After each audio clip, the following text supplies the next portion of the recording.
Paula. I am with the Consensus Building Institute. I am facilitating this gathering today. This is Neha. Hi everyone, my name is Neha and I'm interning with the Consensus Building Institute this summer. So we're very fortunate to have Neha here as well. And I will now turn this over to Jill, who will provide a welcome. I will then give an agenda overview for the day. Good morning, everyone. Good morning. It's extraordinary that so many of you answered the call to be here today and give us an entire morning of your time. Thank you very, very much. I want to first acknowledge the wonderful space that we're meeting in from the Filipino community of the Salinas Valley. Mars Rockamore Jr., where are you, Mars? Right here.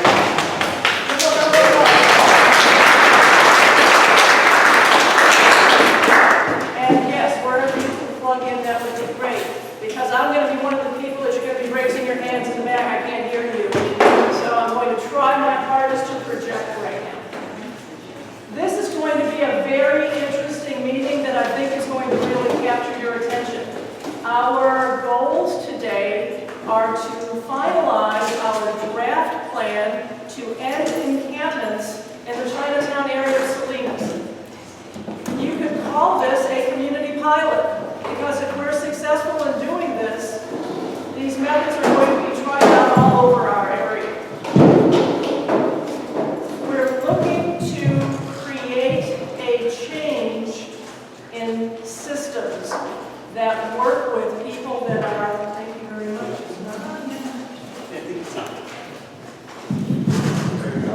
Now we go. Good morning. We are looking to create a system. Okay, this is kind of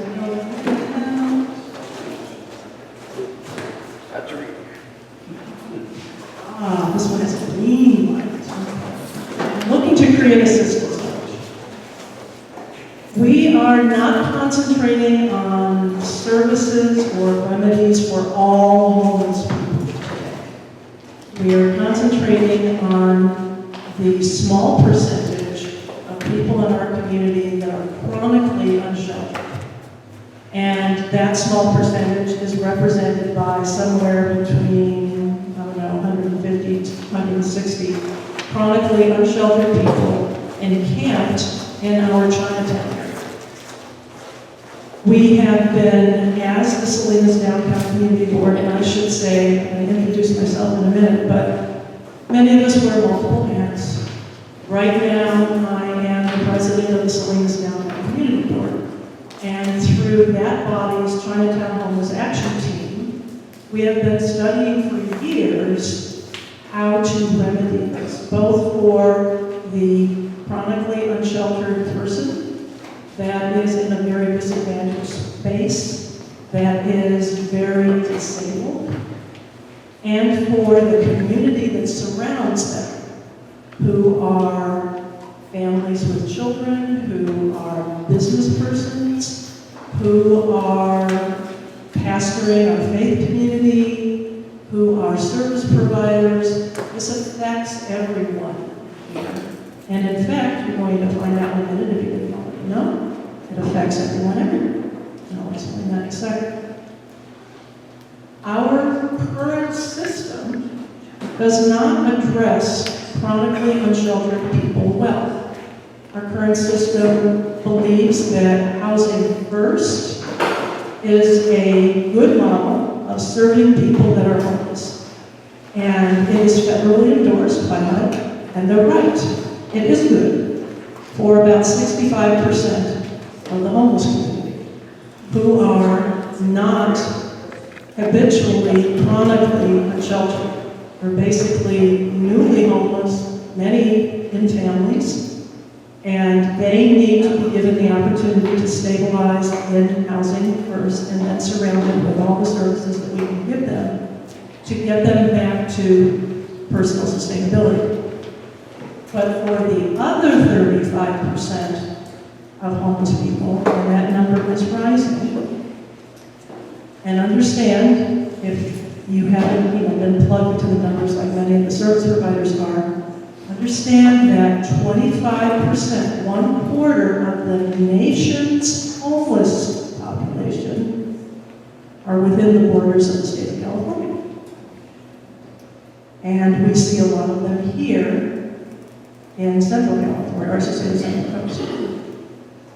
35% are chronically unsheltered, and the vast majority of that 35% are disabled either through an unmet medical condition, an unmet mental health or addiction issue, and the inability to safety and stability in housing because we have basically no low-income housing inventory here in Monterey.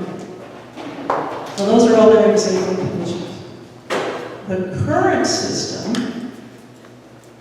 looks like this, if you can see the slide up here. We know because we have been doing vulnerability assessments on chronically homeless people in the Chinatown area for coming on 4 years now. As a matter of fact, Monterey counties, well, I should say the Monterey and San Benito County continuums coordinated entry into services effort was piloted here in the Chinatown area in 2015. So we have been doing vulnerability assessments, which are fairly simple, they're not critical. They are based on the client's judgment of what they're dealing with, and not based on the clinician's judgment. But we also, because we have many of these roles in services, in social services, we follow these people through the system and we realize they're right. If we have somebody that says, hey, I've been diagnosed with depression, I've been diagnosed with schizophrenia, I've been unfortunately using meth for the last couple of years, and we take a look at their clinical records when we get a chance, those of us that have access to clinical records, we see that that's a reality. It's borne out through the records. So we know from our experience that we've been gathering for 4 years that most of these people, upwards of 90%, are struggling with an unmet mental health or addiction need, and about 75% are struggling with an unmet medical need. So what does that do for them? What do you feel like when you're sick? You feel like going to work when you got the flu? When you have to run to the bathroom all the time? What happens when there's no bathroom to run to? What happens when your situation, or maybe your situation before you ended up homeless, is making you so sick in your heart and in your mind that you can barely breathe? What do we expect you to do? I'll tell you what, we expect you to come to Dorothy's place, or to Interim, or to Community Human Services. Someplace where you can get help. Help's there, come get it. Well, these 160 people here in Chinatown, Dorothy's is right there, Victory Mission is right there. The CSU Monterey Bay Wellness Center is right there. Some venture out of encampments and come and contact us. Most of the people that are encamped here do not, because they are too disabled. So what we see here in them is medical and social conditions that are tied to their homelessness. Trauma, social isolation, exposure to toxins. We won't even get into the toxins thing in China.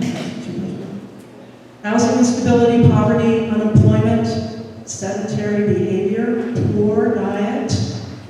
All of these conditions are preventable if we can just connect with somebody before they get acute. But that's the way it is. So we're trying to shift from a social paradigm of you're in an encampment, you're not seeking help, we can't make you get help. And by the way, every time you offend the rules of society, we're going to cite you for that. You're either going to get slapped with a misdemeanor, or you're going to get arrested, maybe spend some jail time, maybe even a felony charge if something gets violent or really egregious. If you're sick and you don't come to get help, but you're just sick in your encampment, and you don't trust institutional medicine, because every time you go there, you're treated like a homeless person, or you just don't understand what's going on around you, then you're going to get worse and worse and worse until you pick up your mobile phone or you get a friend to do it and call 911. You have a very non-luxurious, expensive ambulance ride to the local medical facility where you're admitted to the emergency room for care. Can you imagine how much money we're spending on emergency care for conditions that are preventable if we can just figure out how to get in there to prevent them? Well, I can tell you. For just the health portion of this alone, there have been studies done, and there is an initiative in Monterey County called Whole Person Care. Whole Person Care is centered around providing coordinated health care for the small percentage of Medi-Cal recipients that are termed high utilizers. In other words, we find them in emergency rooms often. That is a very small percentage, and what the state determined after studying that, all these people that are costing the state, i.e. you, all of that money, is that they are mostly chronically homeless people. They're the people we're talking about right here. And I did a little bit of research a couple of years ago and came up with a number from the state that basically said that 5 to 10% of Medi-Cal users actually spend 35% of Medi-Cal expenditures. And that 35% turns out to be how much money annually for the state of California. Anybody? Here we go. $5.7 billion for stuff that's prevented. But there's more. Because I went and talked to our local Medi-Cal administrator, Center for Health Alliance for Health, a couple of months ago, and I said, "This is outrageous. Do you have data for this?" And she kind of chuckled and said, "Oh yeah." She said, "Actually, the number that you got is an old number. That number of, who's spending all of the money is more like this. The 10% of people that are high utilizers of Medi-Cal that are homeless are actually spending 75% of the Medi-Cal dollars in our region. So their CCH's region is Monterey, San Benito, and Merced counties. 75% of Medi-Cal dollars, these are tax dollars, folks, are going to conditions that are preventable. And still, we stand here and scratch our heads and wonder what we're going to do about our homeless people. Right. So that's the current situation. That's what it looks like. What do we want it to look like?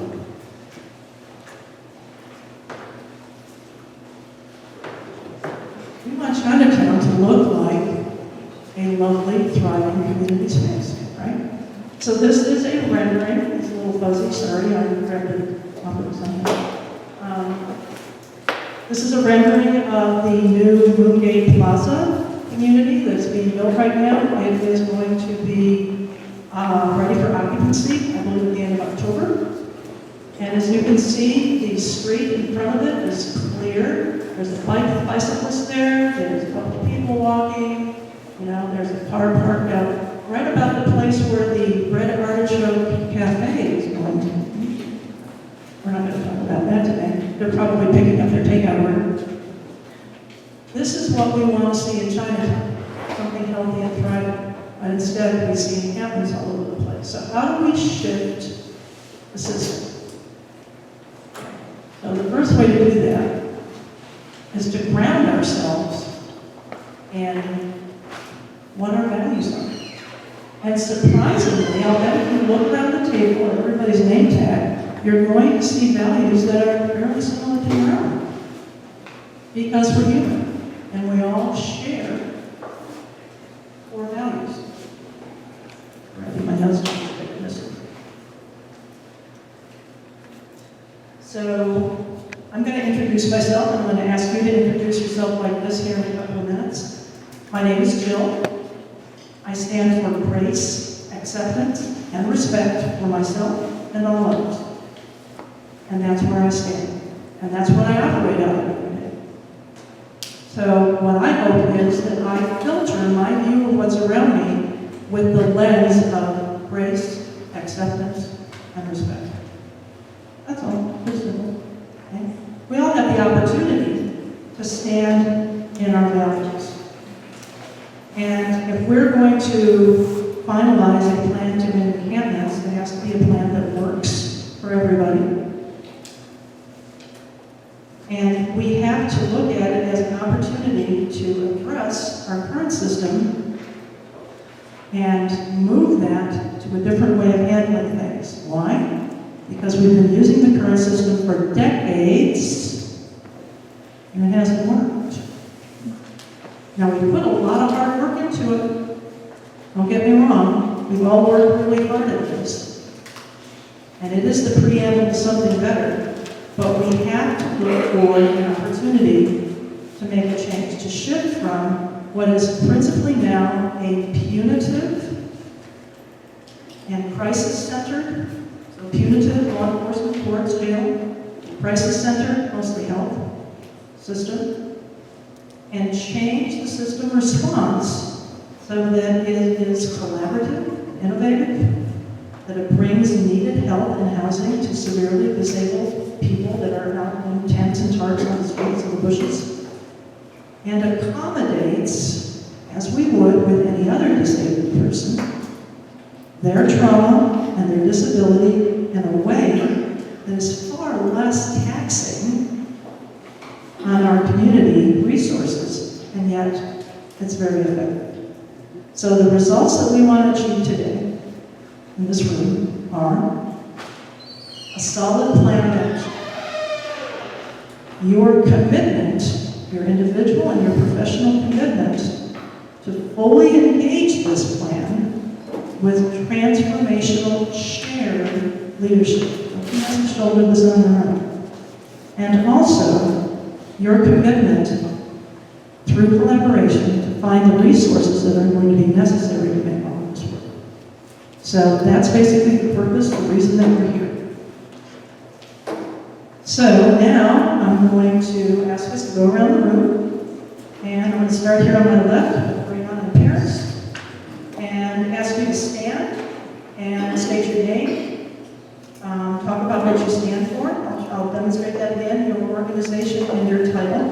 We're going to do this fairly quickly because we're a little behind schedule. And then Julia will review our opening activity, and I will be back with you when we talk about the collaborative plan to end encampments. So, Oriana. Morning. My name is Oriana Nolan. Yes. Hi, my name is Oriana Nolan. I stand for compassion, equity, well-being, and love for myself and all others. I'm with Access Support Network, and I'm our Hepatitis C program lead. Hi, Paris De La Rosa, Program Manager at Access Support Network. I have a lot of experience in this field. I used to work with Jill over at Dorothy's. Now kind of moved into working in the field of health, but still servicing that community. And I do stand for compassion, equity. It's not on there, service. So I have a lot of thoughts about this, but we'll get to that at another time. Thank you. Hi, my name is Luis. I stand for equity, love, and respect. That's how I live my life. And I also stand for my community. I work for the city of Salinas, and I'm the community development analyst under the housing division. Hi, my name is Mark Rockmore. I stand for opportunity, kindness, and fairness, and I belong to the Filipino community, current president. My name is Kurt Wong. I stand for compassion, fairness, and opportunity, and I belong to a number of local organizations that are home based in the Chinatown area. Hi, good morning. My name is Troy Scott. I stand for respect, opportunity, and compassion. I'm a public health nurse and care coordination specialist at Salinas Downtown Hospital. Good morning to all of you.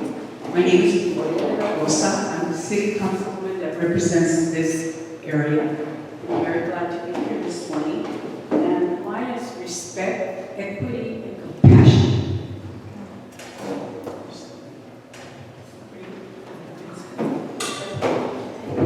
My name is Leo de la Rosa, and I stand for respect. Respect everyone so they can respect you. I stand for justice for all.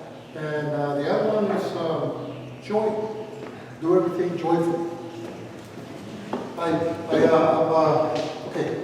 work for, not work, I'm retired, but I'm a volunteer with the city of Salinas, Ana Andres, as a neighborhood coordinator. And I'm also the police advisory committee. I believe in safety. Hi, I'm Anastasia Wyatt. I'm the housing program manager for the county. And I obviously don't follow directions well because I wrote a whole paragraph. I missed the sticker thing. But for Chinatown, we stand for equity, environmental equity, social equity, housing and opportunity for every individual residing in Chinatown and their pets and family, whatever that may be, if they decide it is. Next.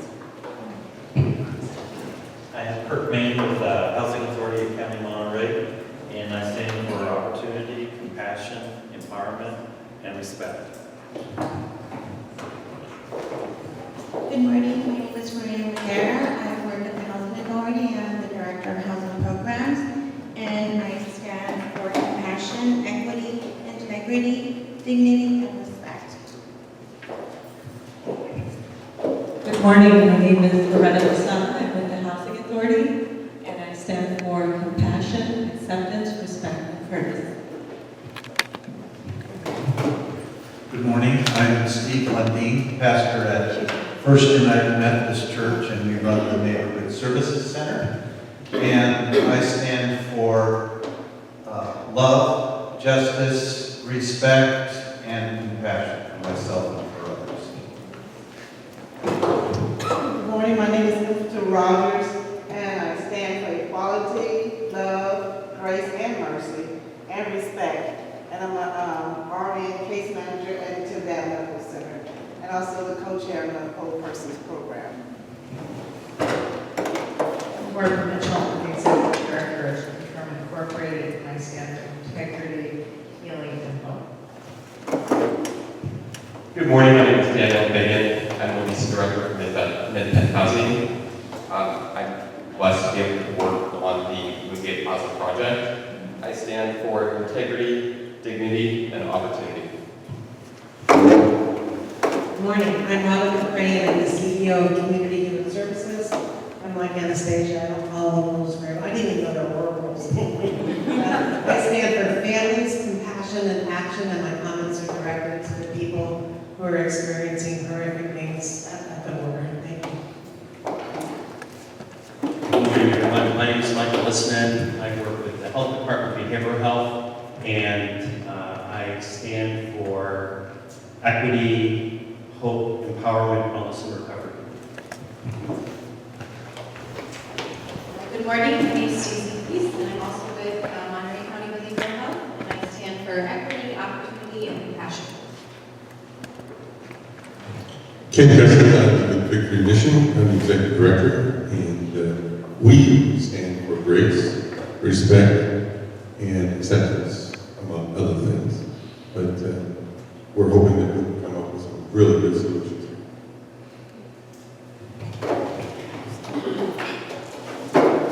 Good morning, my name is Jackie Smith, and I'm the program coordinator for the Chinatown Community Wellness Center, and I stand for freedom, justice, and courage. Right on. Good morning, everyone. I'm Tina Pearl. I stand for healing, respect, and integrity, and I work with the city of Salinas. I'm a homeless outreach coordinator, and my role is to talk with folks who are living outside to try to figure out what we can do for housing to help make their lives better. Thank you. Hi, my name is Lisa, and I am a social worker at Salinas Valley Memorial Hospital, and I stand for respect, empowerment, healing, and hope.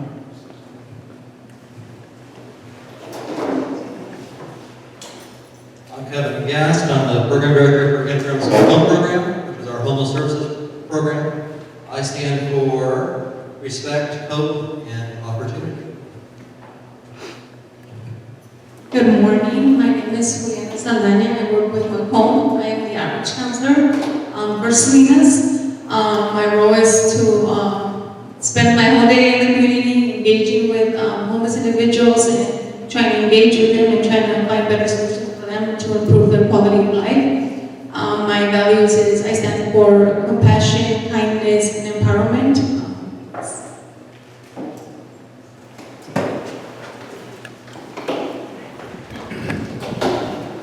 My name is Larry O'Hara. I stand for compassion, respect, and accountability. I'm with the Buddhist Temple of Students, largest property owner in Chinatown, and also Asian cultural experience. Richard Lega. I'm with ACE, Fawns, and Asian Festival, and I stand for respect, justice, opportunity. I'm Kathy Chavez Miller, and I grew up in Salinas, and I now volunteer with the Asian Cultural Experience and Historical Preservation and Historical Cultural Preservation here in Salinas, Chinatown. And I stand for equity, joy, and kindness for myself and others. And I'm glad to be here. Thanks, Jill. Hi, I'm Jean Bengua. I'm co-chair of Asian Cultural Experience at Salinas, Chinatown. I'm a member of the Filipino American Historical Society, and I stand for justice, compassion, respect, and community values. Good morning. Ruben Marquez from Sunshine Centers. I stand for joy, acceptance, dignity, and also recovery from any condition. Good morning. My name is Ruben Cortez, and I stand for integrity, fairness, courage. Day job, I own Cortez Trucking, owner market shop for the last 30 years, and other properties there in town.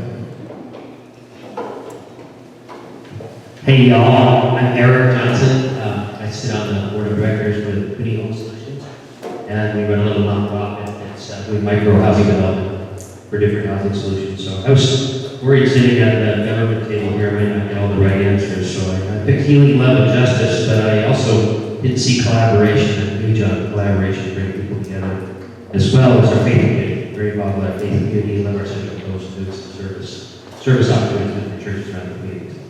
Thanks very much. Good morning, everyone. I'm Elsa Jimenez. I'm the director of the Monterey County Health Department, and I stand for health and racial equity, integrity, and social justice. Good morning, everyone. I'm Henry Espinosa. I'm the acting director for the Monterey County Department of Social Services, and I stand for opportunity, equity, and kindness for myself and for everyone. Good morning. My name is Lauren Simonsupa. I stand for respect, equity, empowerment, and acceptance. And I have the privilege of working as a community affiliation manager for the Monterey County Department of Social Services. Good morning. Last but not least. My name is Gloria Rowland. I'm with the Department of Social Services. I stand for dignity, integrity, and compassion. Thank you all for being here. Would you all like to introduce yourselves in the back? Yeah. Let's do it right here.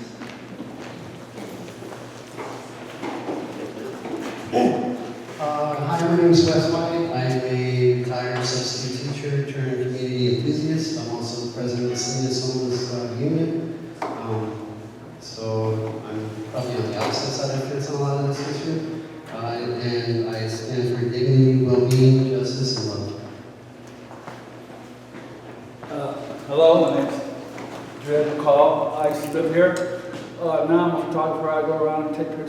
that I see and I like, and I want other people to know, because knowledge is the way.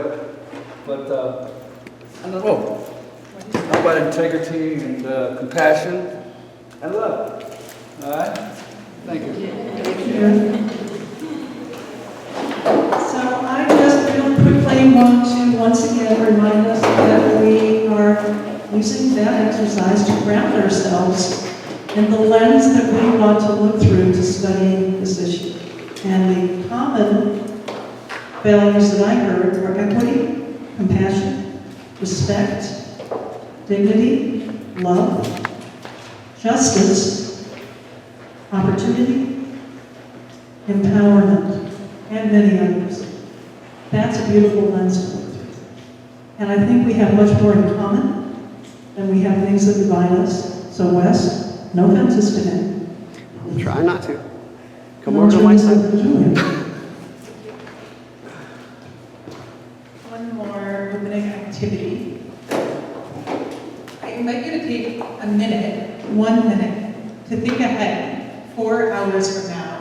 When you're looking back on this workshop, what will success look like to you? What are your personal goals and objectives for this workshop and for the next 4 hours? So just take one minute by yourself to reflect on this and jot it down for yourself. And now I'd like to hear from just a couple people, really briefly. What did you think of? You can just shout it out. Solution for the overuse of emergency rooms for the homeless and improve health and housing. Thank you.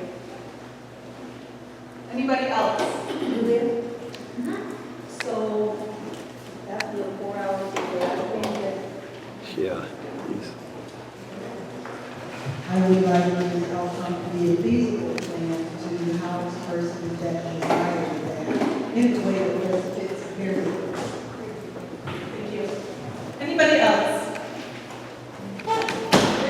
Come to you and then to Wes. I just put down an immediate goal and to do this. Did you say that one more?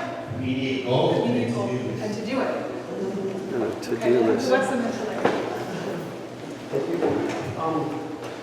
I hope that we have a plan for the people that are not being serviced, you know, like an organized space. I'd actually like to try to flip that as being, you know, transitional somewhere. People need to be somewhere. When we put them out of Chinatown, they need to be somewhere, and there needs to be a good plan for that, where the city's not going to molest them.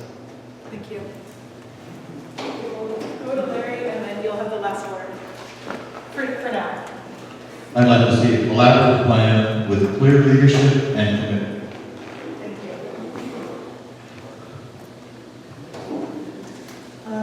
I'd like to see Chinatown as a thriving cultural center, safe for families, and second, our responsibility for serving the homeless equally shared among communities. Thank you very much. I am now going to very briefly share some findings from assessment interviews that I conducted last month as we thought through this workshop.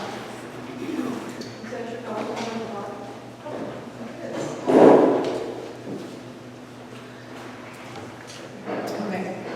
I'm going to hit a lot of points really quickly, so I'm just preparing you for that. And then we're going to jump into, actually I'm going to do a quick agenda review, so I'll do that right now. I will present these assessment findings very briefly. And then Jill will share an overview of the draft plan, which I believe was handed out at the start of the workshop. So you should have a draft plan in front of you.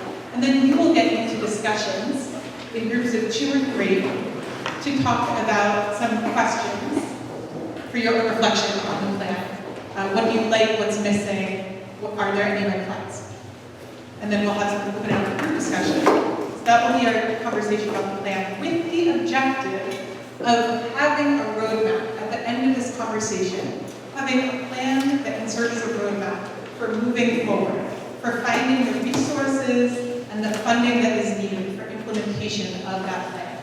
And that will be the next conversation. There will be a brief break, and then you'll jump into small conversations around your table where we actually move towards plan implementation and consider what resources you're able to provide and where we might find funding for plan implementation.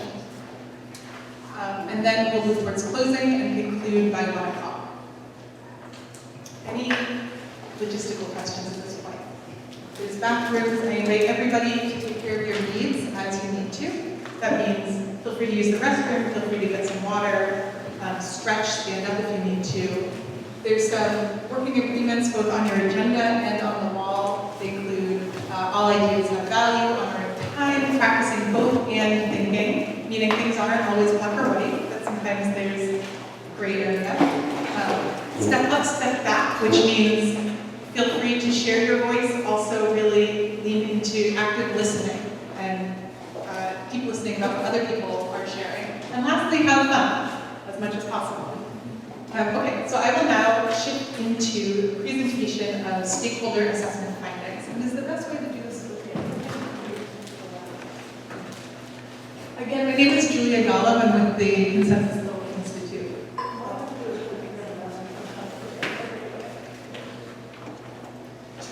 I conducted 12 interviews with 16 individuals. Many of you are here in the room. These conversations were by phone, about 45 minutes per conversation. My role with the Consensus Building Institute is as an impartial facilitator. And the conversations were confidential insofar nothing that I heard is attributed to individuals. So I am going to share the key themes that emerged from those conversations. First of all, many of the people who I spoke with, almost everybody, shares a vision for a thriving Chinatown. That means a Chinatown that is safe, that is clean, that uplifts the rich cultural identity of Chinatown and the history of Chinatown, where the people are happy, are healthy, and housed. Many people said that that means there would not be encampments there, that people would be housed and have the services that they need. To reach this desired state, there is need for a coordinated and cooperative effort. That is why you all are all here today. Some quotations in blue are quotations that people shared in this conversation. Somebody said, everyone is strong within their own unit, but we need to be stronger at bringing it all together and creating a comprehensive system. That is identifying how different organizations can really work together to leverage the resources that are needed to serve the people living in encampments in Chinatown. There is opportunity for this, whatever emerges here, to serve as a model that could be used elsewhere. And this connects to another theme that comes in the next slide, that this will take time. It won't happen overnight. But somebody said this will require patience and persistence. It took years for Chinatown to build to where it is today. To expect a short turnaround is not realistic. But that with time, there can be significant progress. Key themes, what is needed? Work with individuals and avoid one-size-fits-all solutions.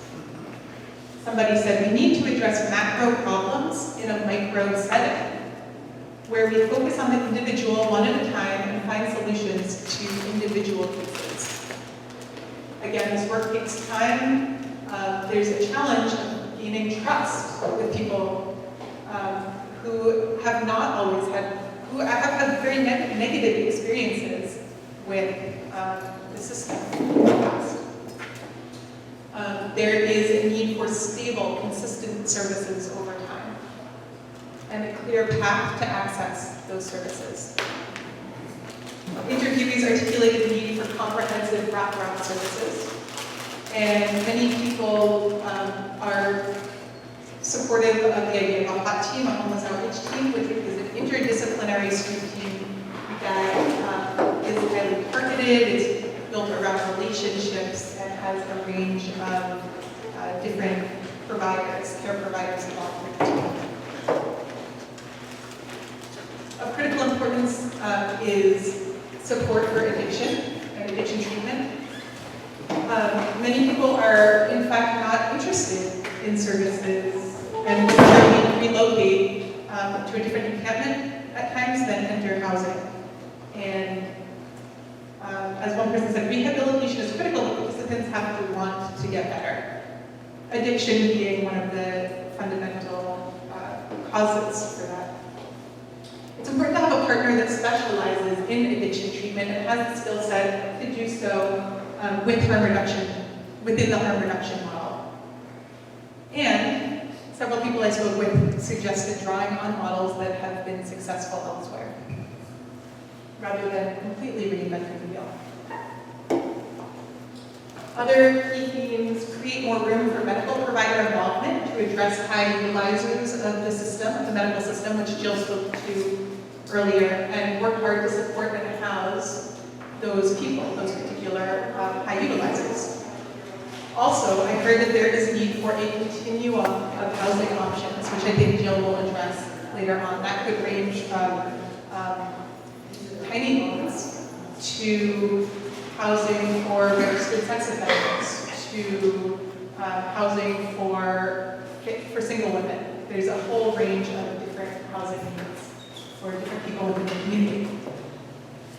In terms of implementation, the key themes that I heard were around identifying what flexibility might exist within existing resources, such as within county agencies or community-based organizations, and identifying opportunities to leverage state and federal funds. I heard that this is a really opportune time, actually. The governor is prioritizing housing and homelessness as flagship issues of his term. And so there could be great opportunity to pursue state or federal funds. The plan should have achievable milestones and metrics for success.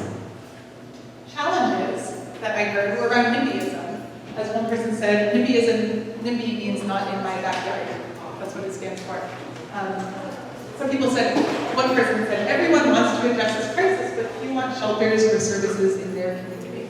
And almost, really, so many people who I spoke with identified this as a central challenge.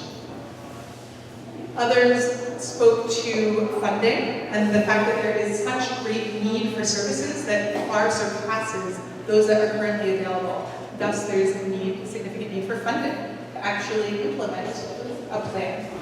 And the flip side of that is, again, this is an opportune time, both with Moongate opening up in the community and with the new administration and with all of you eager to collaborate and to work together. So I am going to actually pass the mic to Jill now to introduce the plan. If there are any clarifying questions, I would be happy to answer them, but I think in the interest of time, I would like to pass the mic to Jill. If you have a burning question that is a clarifying question, feel free to raise your hand. Okay, great. Thanks, Lillian. Can you hit the escape on that?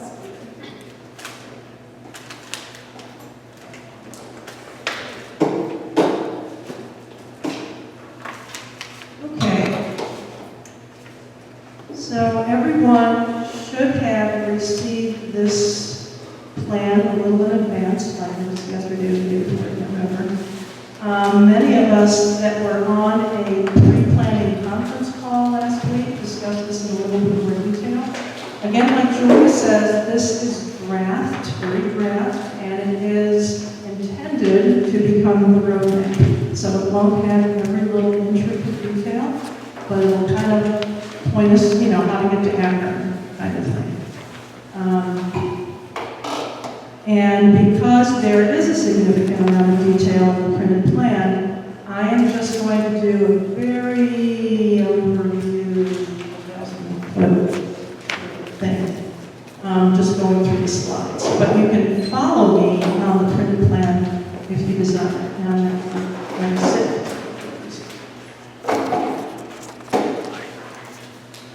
Okay, so we started out with who should be involved. And the answers were all of the current Chinatown social service providers. So understand that all of these people that you see here have a presence already in Chinatown, in the Chinatown area. And many of them use the Chinatown Health Services Center as their base of operation. Victory Mission has been here the longest.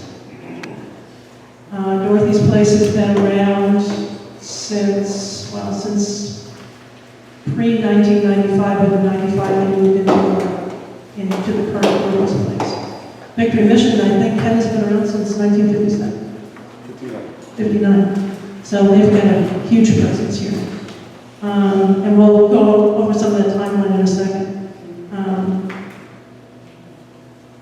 The Chinatown Business Committee of the Salinas Downtown Community Board, even though it is not involved in social services, is very interested in what we're doing with End Encampments. Monterey County Public Health, Clinica de Salud, Monterey County Department of Social Services not only has the presence of whole person care here and many other things that weave together with Access Support Network, but they also fund the activities at Dorothy's Drop-In Center, which provides social services and case management to a great extent. Tina LaPearl is here as the cash program manager for the City of Salinas Community Development. There's also a homeless outreach team here in Salinas. I don't think they're here at the workshop yet. We were hoping to get somebody from Salinas City Center Improvement Association. They are our neighbors across the tracks, literally, in the Old Town and Downtown area, but I haven't seen them right yet. SUBA is our neighbor to the east. The Salinas Downtown Community Board is the entity that's basically bringing us all together here today. And we don't want to forget to include the direct interests of the people that we're serving. So we're happy to have people here that are formerly homeless or even currently homeless in the Chinatown area.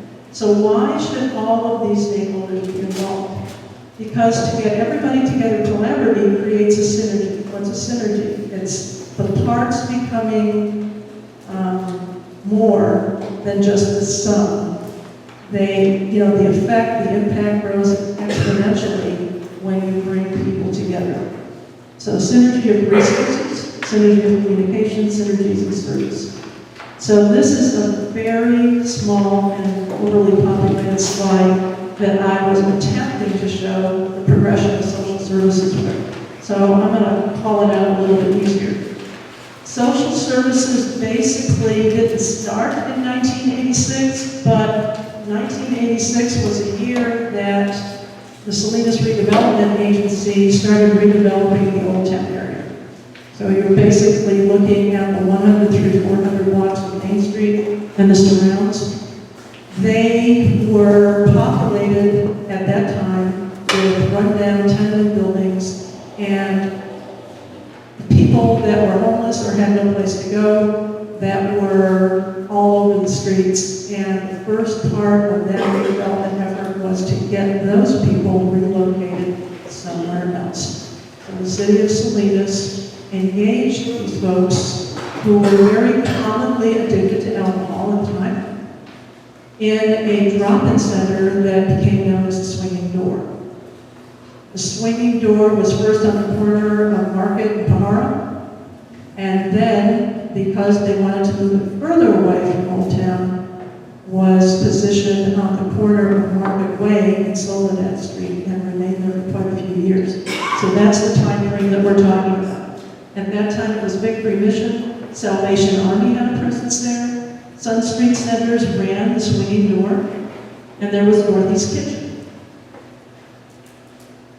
A decade later, what was left? Victory Mission and Dorothy's Place. Dorothy's Place had just moved across the street into the current Dorothy's Place. And so the services became Rescue Mission, Drop-In Center, Housing, which was upstairs at Dorothy's Place, and Soup Kitchen. Roughly a decade after that, we were joined by Shelter Outreach Plus, which was the originating organization for community homeless solutions. actually ran the housing program upstairs at Dorothy's place. And we still, Victory Mission, that stalwart of the community was there. And CSU Monterey Bay just opened their learning center at that point in time, which was a great addition to the service. Roughly a decade after that, the service providers increased a little bit, but the services also increased a lot. So Victory Mission started getting very active with their recovery program. The drop-in center was still there. The housing upstairs at Dorothy's turned into transitional housing for people that were homeless. Soup kitchen's still there. There was a emergency overnight women's shelter. The learning center is still there. But in addition to all of this, we followed HUD guidelines in a collaborative effort to begin coordinated entry. Coordinated entry is how somebody that is seeking service, that is homeless, gets on the radar for services and housing. And it was piloted here in Chinatown. The Salinas Downtown Community Board, and in particular the Chinatown Homeless Action Team, were a huge part of that. Also, the Coalition of Homeless Services Providers basically administers the coordinated entry effort and was our partner in the pilot. So what's happening today, 2019? I didn't even have room on the slide to put all this stuff, so here it is. This is what we've got, the richness of services that we've already got in the Chinatown area. They include everything we mentioned before, but now we have hepatitis C testing and counseling and pathway treatment. We have a wellness center. We have coordinated entry like we had before. The Health Services Center came into existence 3 years prior to 2019 and serves as a home base for a lot of these services. We have working social workers and housing navigators that have housed hundreds, not just hundreds, I should say, whoops, I thought I lost it, over 100 people that have come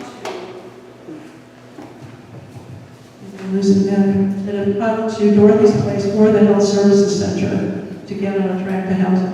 We have nurse care teams for whole person care. We have a harm reduction syringe exchange run by Access Support Network, a mobile medical and dental clinic from Clinic and Base Blue here next to the Health Services Center, 2 full days a week, and a veterinarian that comes on Thursdays to take care of the animal companions of the people. And all of those service providers that you see there listed below. So this is my opportunity to thank everyone. Most of these organizations are represented in this room for your tremendous service and dedication to this population over the last few years. This is a huge, huge accomplishment. And the bulk of these services have happened in just the last 4 years.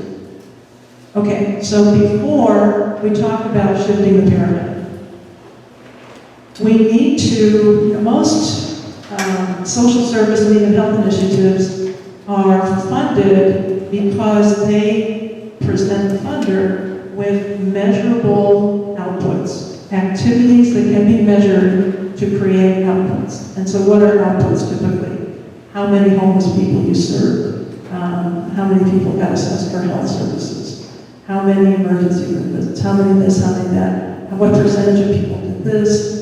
Those are outputs, and those are great ways to measure, but they don't move the needle until we start looking at the picture of impact. What impact are they making? Are they actually pushing things in the direction that we want them to go? So we need to consider moving from outputs to impact. So, a response to the problem, like we're going to end encampments, that's a measurable, hello, we have a visitor.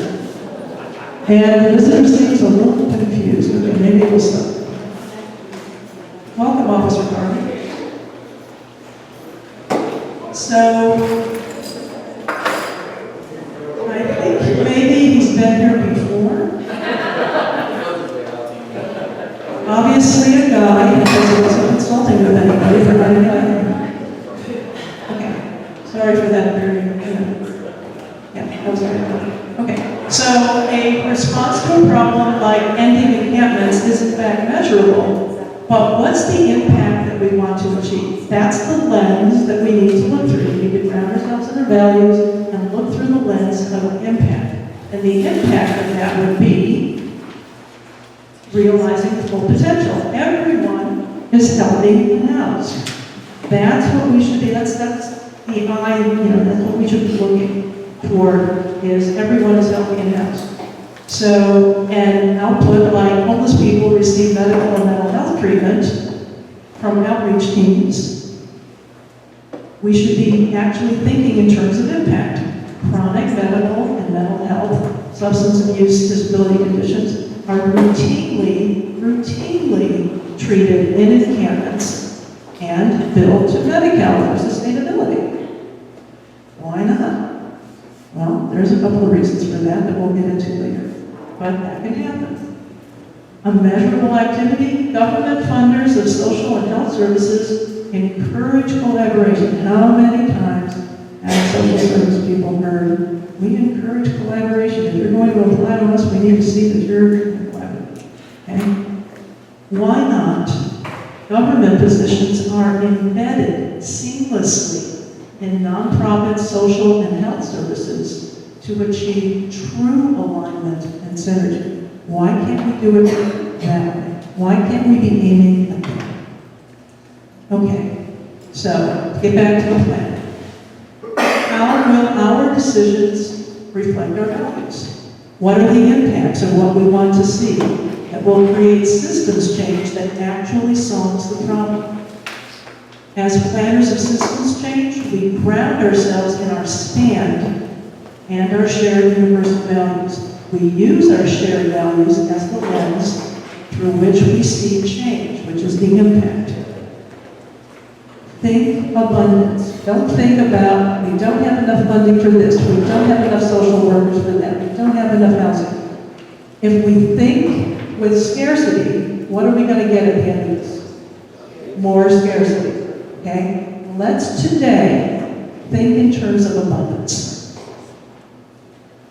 Okay, so back to the plan in front of you. Necessary resources to move people from encampments into safe environments. We need health providers.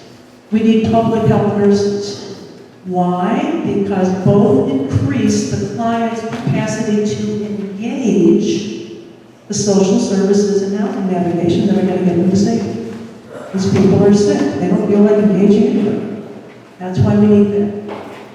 Behavioral health specialists, again, to increase the client's capacity to engage in social services and housing navigation. And what happens then? When they're actually placed in a place that's safe, their health outcomes improve and measure. Okay, we need social workers and housing navigators that are trauma-informed. We need transitional housing that provides safety, structure, and guidance, because permanent housing is not going to be reliably available. And the transitional housing must be pet-friendly. We need preparation for housing success. CSU will help us with that. We need transportation for some people, and we need limited safe storage. So what does the service progression look like? First objective, motivate people to leave their encampments and enter safe shelter while they work on a progression to housing. So to do that, we need to help them take care of medical and mental health needs. We need to get a case manager and housing navigator to work with them closely. And they need to attend classes at the wellness center to obtain or brush up on their skills for independent living. Another objective, motivate people to leave their encampments and enter, what are the components of a preparation for a permanently stationed team and a mobile team of people that can help with this? So we first need to ensure the availability and the compatibility of shelter resources. We can't motivate people to leave their encampments unless they have a place to go. That's simple, really super simple. But where to go needs to be appropriate. This is not a homogeneous group of people. There are different sectors of this there's different subsets of this large encampment here in Chinatown. And simply put, many sectors cannot live with other sectors. They have different interests, they have different lifestyles, so their housing needs to be appropriate to them. The mobile teams need to be prepared for the safe conduct and situational awareness. They need to be steeped in professional ethics and boundaries training because they're working outside of a controlled environment. They need a cohesive, common method of service and, of course, adequate supplies. The mobile team needs to have a simple plan for reporting case file information. Outreach efforts should be prepared to report not only information that benefits the client, but also information that's going to support the program. We'll talk about sustainability later, but without recording all of that data, it will be very difficult to achieve the resources for sustainability. This effort will require an extended funding and resource plan, and funding comes from dedicated fund development that is dependent on a well-recorded evidence base.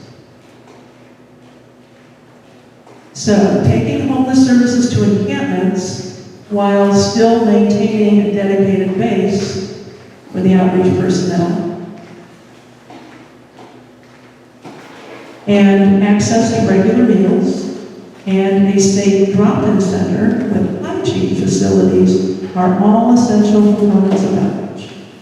So we create a multidisciplinary team, we integrate that team, we take that integrated team and move them out into encampments led by a social worker that is the coordinator, supervised by a program manager, guided by a community health worker. Community health worker works with people at a near peer level. They understand these folks better than anybody. They will also help us track location when people need to move. The client is the center of this plan. The client has to be the shot caller in any outreach plan. Okay, at this point in time, we could go into a lot of detail about the integrated team, but I think we're not going to do that unless we have questions.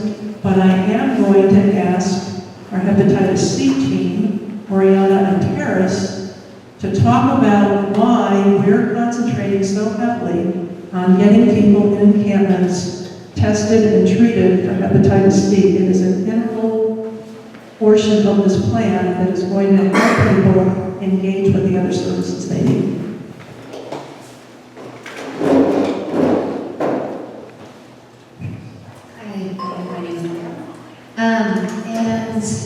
Hepatitis C is an issue that Paris and I have been working on with the Access Support Network for the past 3 years.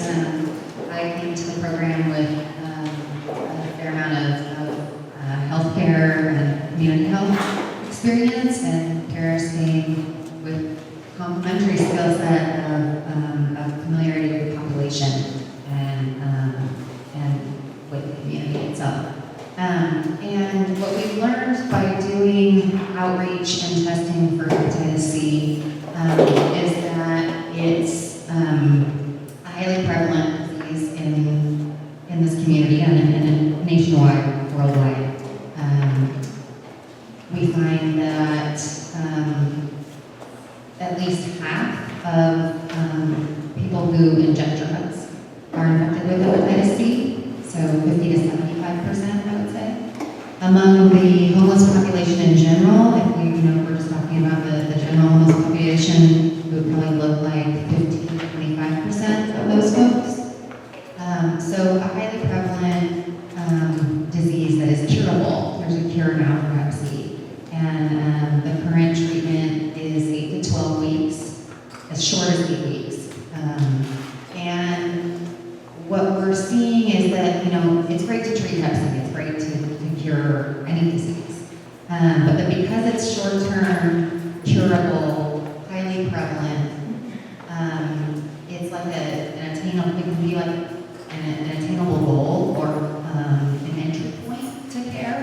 that we hope we could use as a leverage point to engage hard-to-reach populations in a healthcare issue that's relevant to them. People are interested in this. We find that the folks we reach are, they've heard about hepatitis C. Many of them know they have it, but haven't known what to do about it. A lot of people have had it, for years, decades. And they knew about the previous treatments, which were really awful. So, wanting to bring those services to the populations that it most affects, which are people who are injecting drugs or have in the past, people who are homeless, people who have not been engaged in care for a long time. Those are our high-risk groups. And the testing is really simple. It's a finger stick test that we can do in the field. They get their results in 20 minutes. That's an antibody test. To confirm that test, we have to do a blood draw. But we are working with phlebotomists who can be out in the field, do a blood draw. Those blood draws can then be used also to do the follow-up testing that a doctor would need to assess that person for treatment. So it's possible to do it in the field, and we hope that we can support this effort with resources that our agency already has, that we're already somewhat funded for, and use it as a way to get people into care, and then kind of open it up to other healthcare needs that they're likely to have. Okay, so first of all, what's your experience, what's your agency's experience with Chinatown? Our experience is that we still interact, we come to the health center, we provide storage exchange program services, and we do testing at that time with incentives. And everybody knows Paris in Chinatown. My experience is that when I go there with him, they all know his name, they're familiar with him, and I think they see him as somebody that they can trust, that he stands for integrity, and really does. So what are the symptoms of hepatitis C? I don't mean that all the ways, but what does a person feel like when they're actually disabled with hepatitis C? Fatigue, that's a big issue, fatigue, and a lot of the people, participants who we've got the medication for, that's one of the things they say, that they have so much more energy. And if you have more energy after they're cured, then like Oriana said, it's a short-term goal. It's a goal that leads you through other things. So we can actually use this as a way to help people engage, because the people that are infected will only after a couple of weeks of treatment have renewed energy, mental fog kind of lifts, and they're able to actually engage. But in addition to that, now they've received something that they find is of value, and they trust you because you gave it to them. So there's the entry to services. And if you're part of a team that's going out there and they're seeing this team all the time. Okay, so a lot of the service that we've done at Northeast Place, we know, was predicated on having the kitchen there. Okay, people came for meals. And at first they were just in and out. But then they would ask, well, what's the rest of the stuff over here? And we could engage them because they trusted us. They came to us every day for something that they needed. Same thing with the health services center. They need restrooms and showers, so they come to us every day. They come to the syringe exchange, which is available twice a week, and they get to know us, and then they engage in services. It's the same thing. Yes, next station. So, I have a question.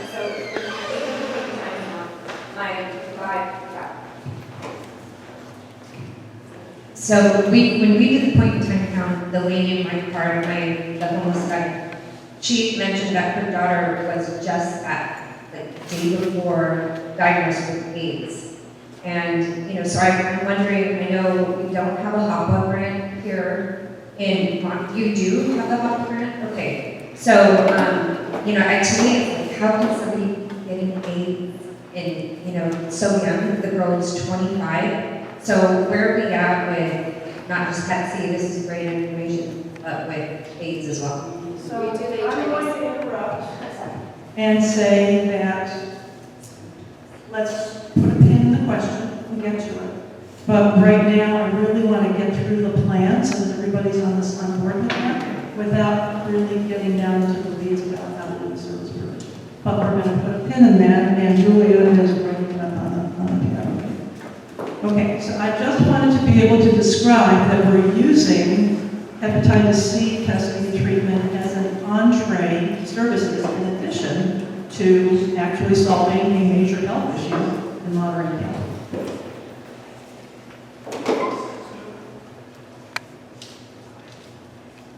Okay, so community outreach workers should map out the encampment locations and take pains to track the locations of clients as they move, especially critical if the client is in treatment and they need medication. Outreach teams can bring medication to people until they're used to taking their own. Teams would meet twice daily in briefing, out briefing, and once weekly for close coordination. We would be celebrating successes, social worker case studies. This is a national recommendation, should not exceed 18 active clients because it is intense case management. Core team planning comprised of partner leadership would meet monthly, and we would definitely need to form some entity to ensure funding of the outreach program. Sustainability will always be an issue. When you're in public service, sustainability is always an issue. But it's an issue that we've learned to work with. So we can't consider this plan to be executable until it is actually fully resourced. Resources, just as the services provided, can develop synergy through collaboration and leveraging.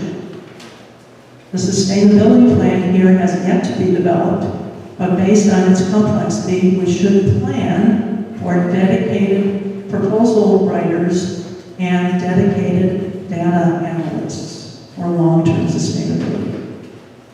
Okay, so that's the end of the plan presentation. Now I'm going to Julia, who's going to talk about group discussions. Thanks, Jill. I think it would be awesome.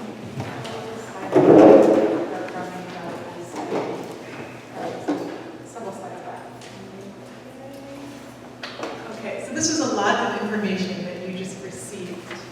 And your task now is to find a neighbor, or you could travel across the river and find somebody other than a neighbor. And in groups of 2 or 3, discuss the plan. And what I would like to know from you, what I would like you to address in your small group conversations, are these questions. 1, what is your overall reaction? This includes things you like. It'll be really helpful to know about what is good in this plan. Are there any red flags? Anything that keeps us from moving forward with this plan?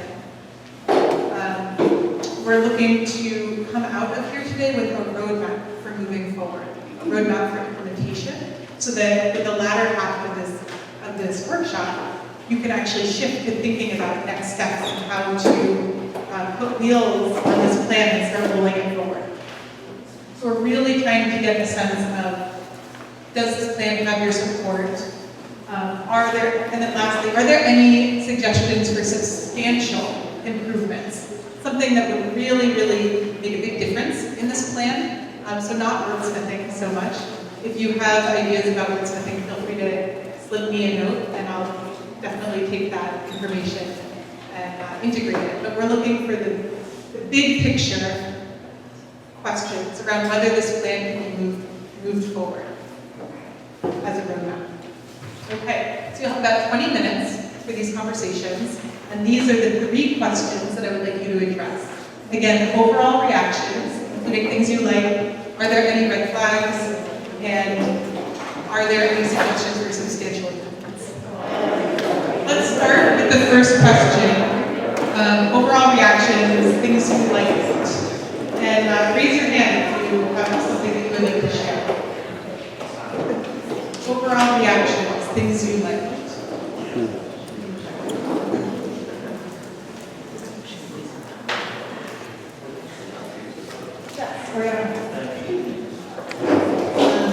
I was inspired by the collaborative and interdisciplinary nature of the plans. Yeah. The participation of a lot of different community collaborative and interdisciplinary. What else? What other impressions do you have, or what do you like?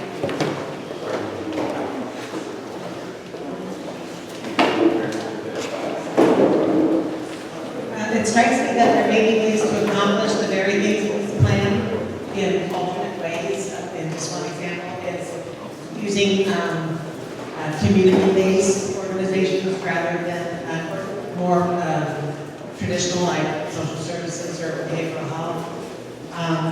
And utilizing insurance with some fiscal savings. Okay. So multiple approaches, multiple pathways to. Okay, great. Ms. Neiman. Other impressions, things you like?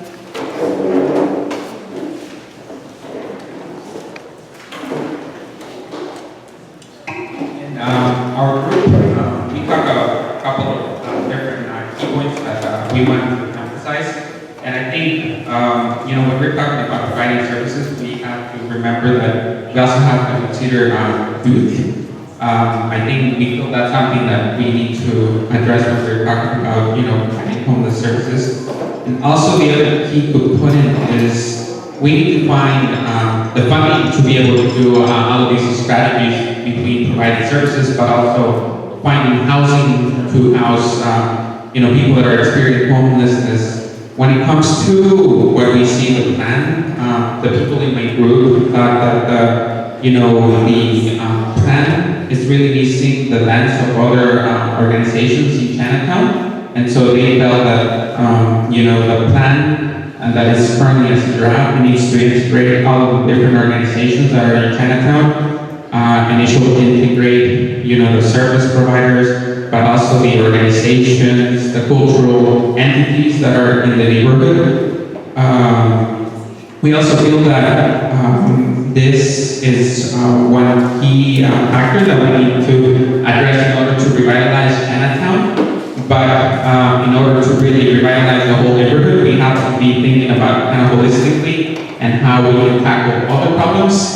And the other one that people said is, social services shouldn't be concentrated in Chinatown. It should just be an impact and something that needs to be addressed as a community and working together. So that's a point they really want to emphasize. Thank you. So I have both a clarifying question for you and then also one comment, which is that the plan is not, this is a clarifying comment for me, the plan is not intended to be a revitalization plan for Chinatown. The purpose of the plan, as I understand it, is a health and social services plan. And so that is the reason that it hasn't yet integrated other local entities in Chinatown. However, perhaps there could be opportunity for identifying intersections. My clarifying question is about youth, and you mentioned that this plan doesn't directly speak to youth. I'm curious what that may be like to incorporate youth into the plan. I think one of the things we were saying, at least when we were talking in our groups, is that youth are people of the future, and I think we need to be thinking about how we can specifically address their needs. And I think we're trying to reduce and help people and getting them into housing. We really need to have a strategic plan on how to help them too, and prevent them from being chronically homeless. Because youth sometimes they become homeless, and if we don't help them in time, they will become the chronically homeless that we're talking here now. So we want to make sure we are doing enough upfront to prevent them from becoming chronically homeless. Thank you. I just want to clarify, you can't have revitalization if you don't address the social and health needs of this population. So I don't agree with that statement. I don't think you can bifurcate those things. I think they go hand in hand. Other general impressions?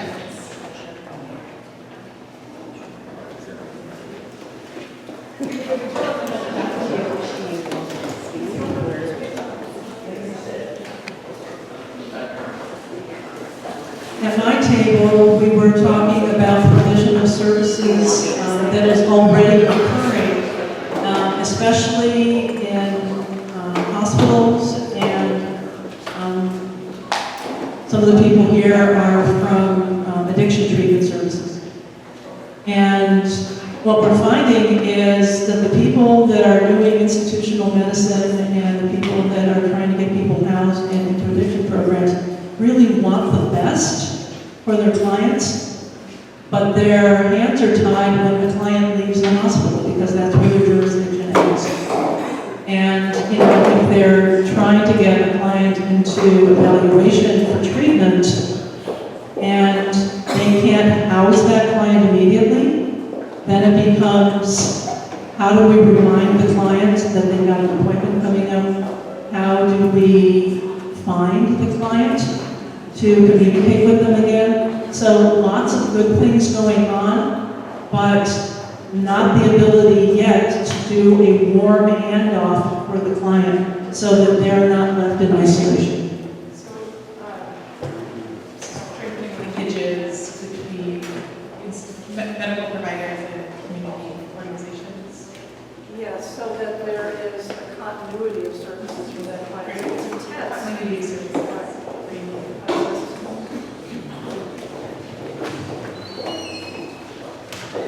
We kind of had the same theme at our tables with Bill said, is that one of the things we talked about is that addiction treatment in Chinatown is probably not really viable because a lot of people are pre-contemplating that we need to get more people into residential treatment and outpatient treatment programs.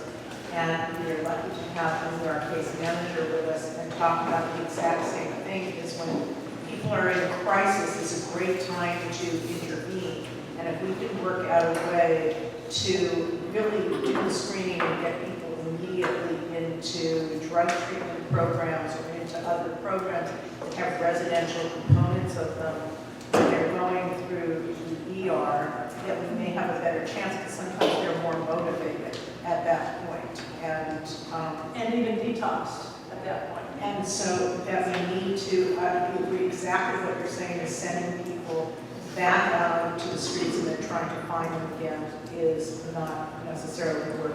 We also talked about the shortage of healthcare professionals and then the idea of having nurses out on the streets or even LVNs is really difficult. We can't fill the existing jobs that we have on teams, and then unless we are going to pay way more in Monterey County than we're paying, we're not going to have, we don't have those healthcare professionals available to staff teams. All of us are looking for those people now. So one challenge is a shortage of healthcare professionals, and also you described an opportunity to leverage moments when people may be able to transition to residential. The second job is pretty. Right now they're getting a referral to go to treatment. That's just not effective. They have an assessment in the ER when they were being more vulnerable and more open to treatment. Yep. That would be more effective. Great. Hi, I just wanted to kind of give a recap of what we talked about at this table. And this really isn't meant to offend anybody, so I hope it isn't taken that way. I know a lot of us are working really hard on the issue. But what we talked about here is we don't really have the basics covered right now. There's been difficulty, getting the trash out. And there's reduced access to the bathroom and showers right now, and these are things that we are actively working on, but it's just so hard to think, down the road when we have these issues occurring right now, and housing is what everybody needs. And we don't have that right now because we have barriers, so we need time. So we need some type of semi-permanent bridge option for housing. We definitely do want to do street outreach and definitely provide services, but at this point we don't have enough comment and engagement from the folks living on the streets themselves. And we started that process, but it needs to happen more. So we need more representation in terms of what they would really want.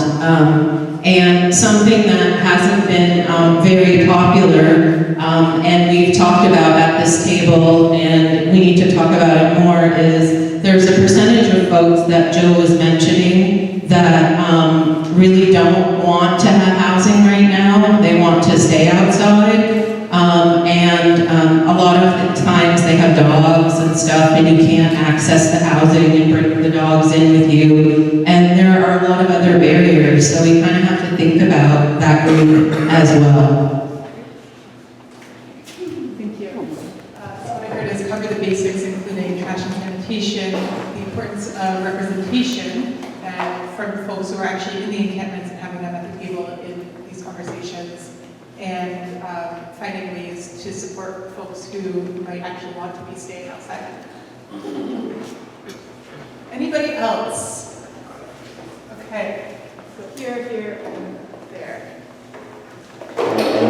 I heard the term comprehensive plan, and I think my experience in the Chinatown Learning Center, this setting right here, that setting there, actually had taken place on the block to put a comprehensive plan for the individual so they can see, how do I get to housing? This is where I'm at, this is where I want to be on a consistent basis. So they're grasping this concept brought to them right on the block, because that's who we're addressing.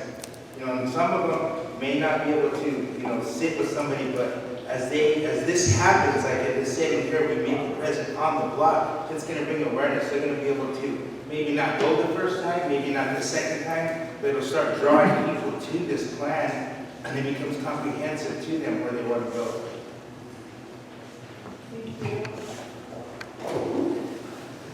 We talked about everything else at this table, so I'm giving them all the ideas that we didn't come up with together. Is that all right? But no, I'd like to, you know, with Tina re-emphasize the housing stability component is absolutely critical. We see this in obviously transitional housing, but complete home solutions too, where people housed, about 90% of them get into permanent housing and increase their employment. So the housing stability is critical. I don't know this with a priority of steps that are planned, but the housing has to be top of the list where we stabilize people and bring those services to people where they feel safe and settled and they can focus on these issues. So we've got to put housing addressed, or it's not going to work. Secondly, is I think we have to have some of these housing or transitional housing options. The encampment is not going to go away tomorrow with people that want to live in tents. So how do we accommodate people that want to live in tents but in a safe way that still moves them along? And I know we're probably going to address the legal issues, which is an investment plan of encampments and this whole concept of entitlements or squatter rights or all things that are coming up in other communities. I think we're afraid of, but we've got to get some legal input into that process as well, so that we're free to have housing options that are transitional in nature and work that way. Third thing, even though this is a Chinatown focus, I'd love to see broader community engagement across the county, get people behind it, that not only incrementally celebrate successes that we can point to and that are effective and that are getting people's lives back on track, but also that allows the broader community to engage in ways that make some sense. One of the things I'm really passionate about, for example, is the faith community involvement. And I think, frankly, we ask too little of our faith community.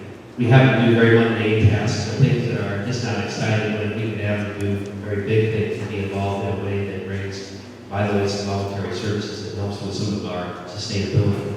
So I'd love to see broader community engagement and make this really a county-wide, making it a tri-county issue, not just a Chinatown issue, because we have a huge concentration of homes here that the whole county needs to solve, not just some folks from the So housing stability is critical for stabilization. Housing stability is critical.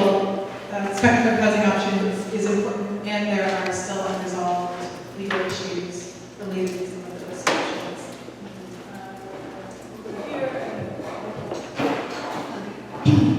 Yeah, I just wanted to echo another point that, you know, for like the folks that are not ready to be housed, not interested in being housed, some of those folks, their drug use might be one of the reasons why they don't want to be housed. And I think we want to offer people recovery options, but need to also recognize that abstinence is not realistic for everyone, and at least and for many, and not at this time, people might be ready to reduce use. And we want to encourage that. And like, how do we do that if that goes against the regulations of a housing program? just, I'm not in favor of drug use, but just pointing out that people who are housed have the ability to use drugs as they wish. Yes, it's illegal, but we have the privacy to do so, and folks who are unhoused are at they face the consequence of legal trouble for that. So anyway, just something to think about.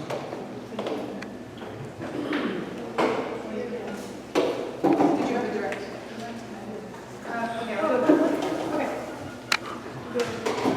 A few issues that I didn't hear anyone speak about. One thing in working with adults with serious mental illness we found really valuable is having supported employment, so that people can, once they get housed, once they get engaged with services and supports, that they have a way of being empowered and moving forward in their lives. And I think that's a really critical component that I didn't see in the plan. Two other issues that are sort of somewhat spoken about, but I don't think we directly identified where's the political will to be able to accomplish this plan. That's one issue, and the other is where's the funding coming from? And so having a way of addressing funding sources within the plan so that we can fund all these great ideas that people have.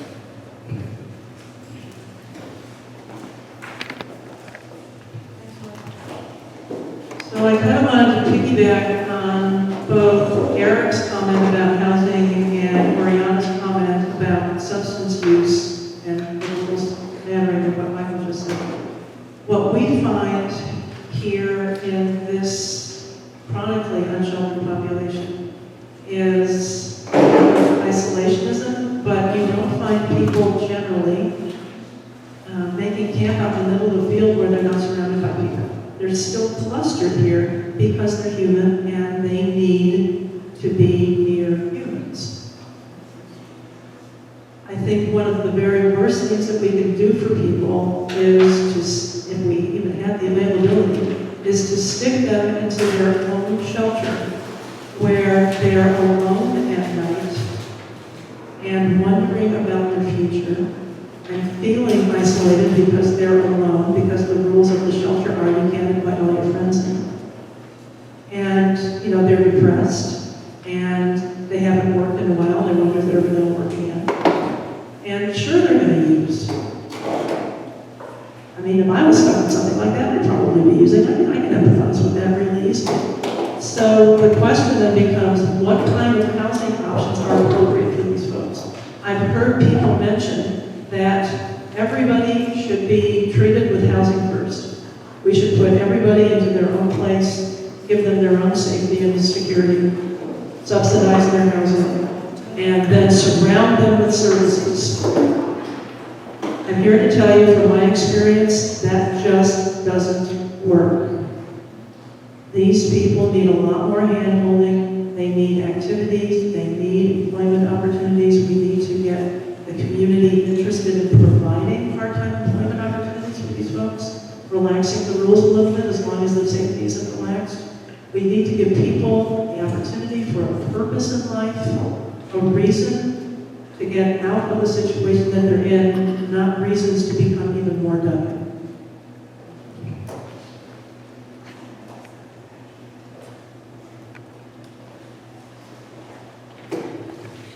And one of the things that I know we want to keep places clean and stuff like that. I've worked with a lot of homeless people in the community and in the emergency room. I come through and we give them resources. We tell them where to go and what to do and where to go. But, sometimes we have to be realistic with them and to say to them, no, I mean, we have this housing for you. We have this money for you. And no, you can't take your dog or cat there. I mean, we just have to say, now this is a human. You have to, get medical help, get medical care, and we have to be clear about that. And I know I'm a dog lover myself, but not particularly about dogs and cats. I had a patient that had 21 cats. Couldn't find anybody to help her or care for her. So I had to tell her realistically, you cannot have 21 cats and have someone help you, elderly.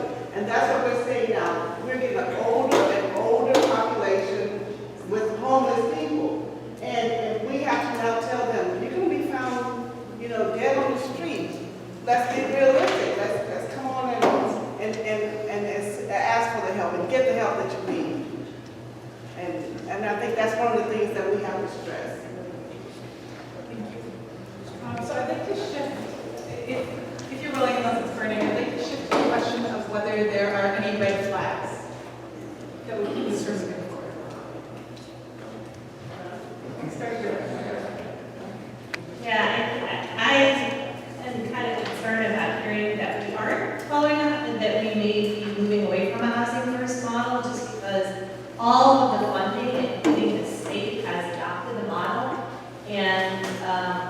that to me, I think we have to get on the same page about that. Because if we're not following that, I think the funding is significantly reduced. And I do want to emphasize that part of the Housing First model is low barrier housing. So that allows, maybe it's not always implemented as it should be, and it's certainly probably not in Monterey County, but if you have a pet, you're supposed to remove those barriers so people who have a dog can move into a housing situation, and that doesn't remove the barrier for them to get out of the way.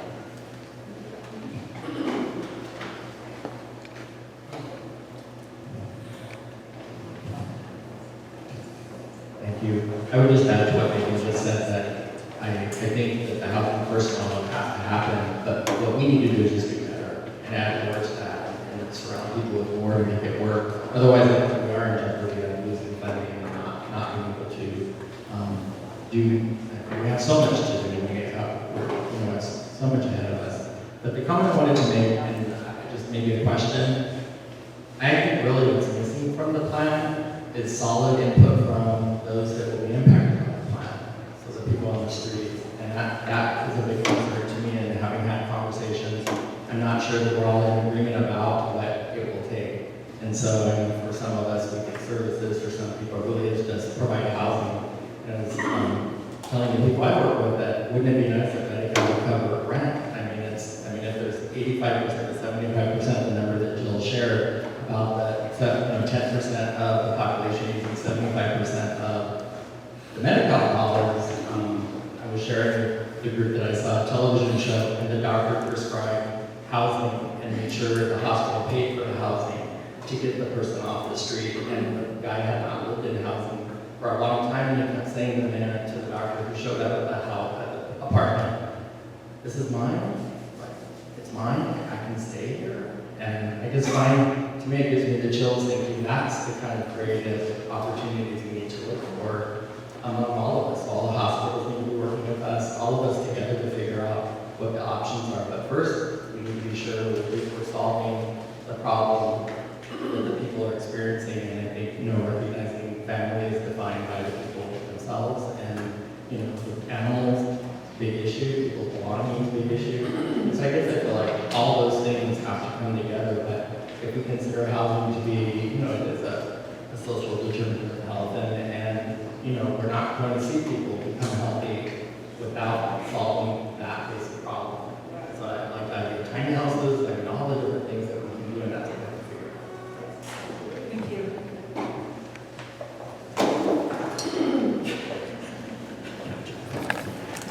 Being an outsider doesn't participate in social services, but a red flag for me would be to ask this question: what is is there a way, or is this the time to ask if there are county or city services here today that are willing to make a commitment? I don't know if that's who they have to speak with, or their decision makers in this room. How will we know, or can we know today, the commitment from some of the city or county availability for funding?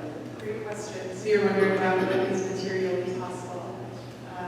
And that is actually something that we'll get to, that we will turn to shortly, is conversation around commitment of resources and what are each of your organizations able to commit, or what can you commit to exploring as possibilities, possible pathways for resources that that is one of the questions that we'll turn to now. I would like to shift towards that conversation shortly. I'm wondering if there are any other burning comments that you would like to make. I just have one comment.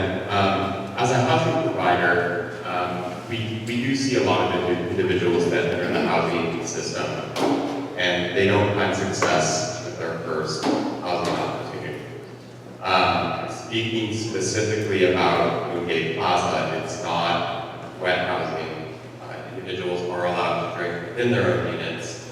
However, if their behavior is affecting the rest of the community, they are bound to lease and house rules.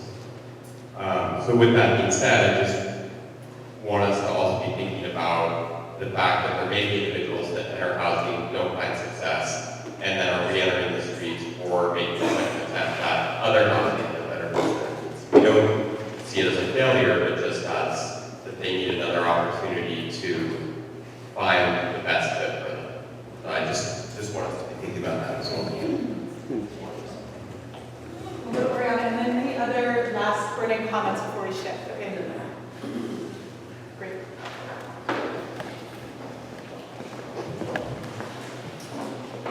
This might be one for the parking lot, but the need for participation, that's one of them as well. And then I was wondering if maybe we could brainstorm around that, or if we have thoughts on ways to better engage those who will be most directly affected and invite them into the process. And that maybe that's a way to, help give people meaning and purpose as well.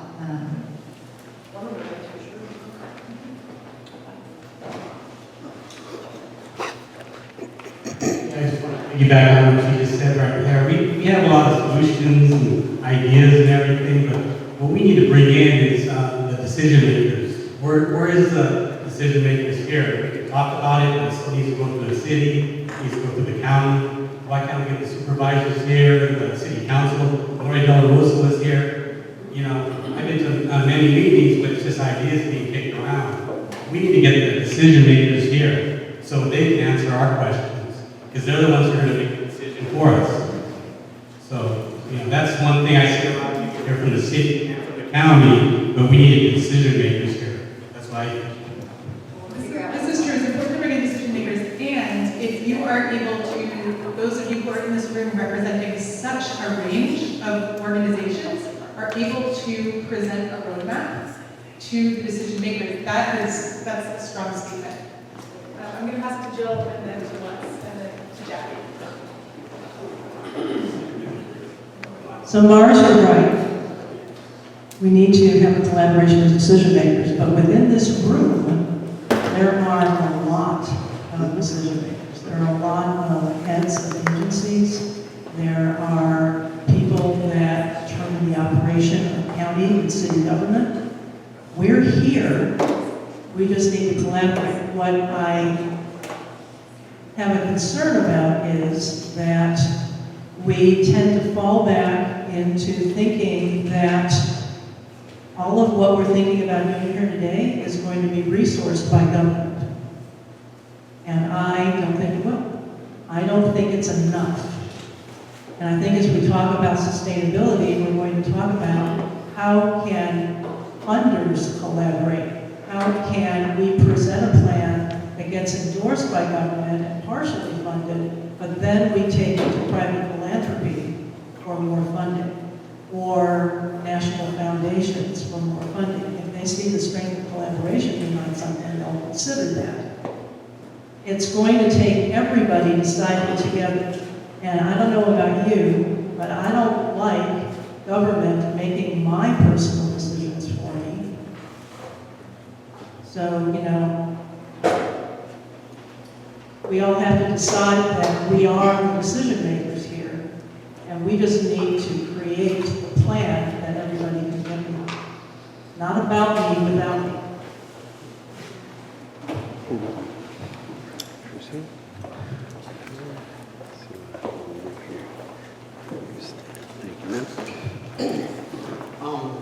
So one of the red flags I see is we're very headstrong, going full steam ahead, making sure the encampments are gone from Chinatown, but where are they going to land? If people can have organized space, if we could set some kind of standard, health and safety standard for passing people over, give them a little certificate or whatever, that could be maybe a program issue. But affordable housing is already tense. All this billions of dollars for funding of a program, they're already trying to survive in their car, in their RV, in their tents, and we're outlining that. And I think that needs to be a central thrust of this body, or part of this plan that we have, Yellow Brick Road. There's a lot of people that are already being in a worse and worse situation. There's not going to be anyone to be allowed in a park July 10th, and the only places on the sidewalk. That's the same thing that happened in Chinatown when there was a lot of people down in 38. They put up a fence and put everybody on the sidewalk. How come everybody's on the sidewalk? Well, because we took them, made them be on the sidewalk. So I don't know why we keep on perpetuating this cycle, and hopefully you all got the brains to stop this from happening, because the molestation, I think, it happens on a daily basis. People have tents, but they're taken away. You know, any rule you get set up over at Shore Park, my set of people, they're so meticulous about their surroundings. It's just a tent. That's it. And then they're even told they have to have it down by 7. Chinatown doesn't have to have their tent down at 7 in the morning, but yet they do, because they're actually listening, behaving, and following rules. Then they get more rules thrust upon them. We need to respect tents, we need to respect cars, we need to respect RVs, let that RV ban. And actually, we can open up lots. Okay, if we don't want them where they're at, then there need to be places for them to be. Otherwise, where they're at is where we need to deliver our services. Thank you. Hello, so I just had a comment, and I've been hearing a lot about how the clients or the people in Chinatown is not involved in this process. And I just wanted to say that they're not going to come to us. We have to come to them. And there's an opportunity every last Friday of each month to make that happen. And that's at the Chinatown Community Wellness Center. We have an open town hall meeting on the Friday of every last month. It's going to be this Friday on the 28th at 12 p.m. So I encourage you all to come there. At that time, we have about maybe 40 to 50 people coming and going. So you can talk to them and you can find out exactly what they want for themselves in order to get where they feel they need to go. So that's my only comment, that we have to go to them. They're not going to come here to us. Great. Thank you, Jackie. Okay, so I'm going to transition. Are you okay if we shift? Okay.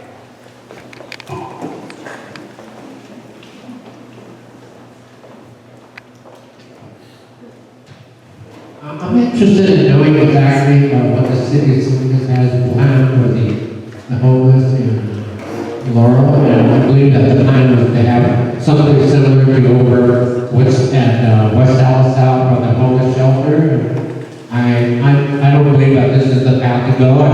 I feel that we should have more individual units for individual people. I think it's a faster way for people to get out of their homelessness. I think they'll feel more secure that way. So, specifically like that, maybe what the city has planned at this point in time.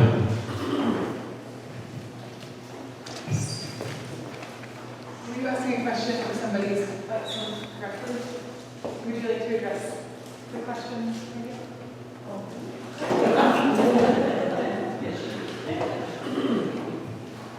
So I know that this is an initiative that everyone is kind of looking at. This is this forum today is not a city forum per se. We're participating, like the folks here. We are, and many people are involved. We had a meeting last night to talk about the Chinatown revitalization plan.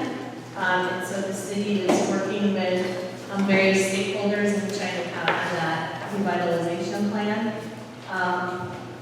In terms of the policies, I think the city has been pretty clear that we really feel that homeless services need to be concentrated, and that we're very happy that the Seaside shelter was funded also by me, because there needs to be shelter services and other housing services where homeless live, and not forced to be concentrated in areas that receive services. So that's kind of our approach and plan, and we also follow a housing first model as dictated by HUD.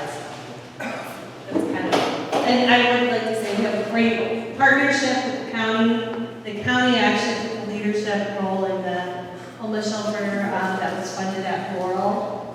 They are the ones who applied for funding for that and for the warming shelter. And so I just want to acknowledge the county folks today. I'm really happy that we're working together very effectively with you.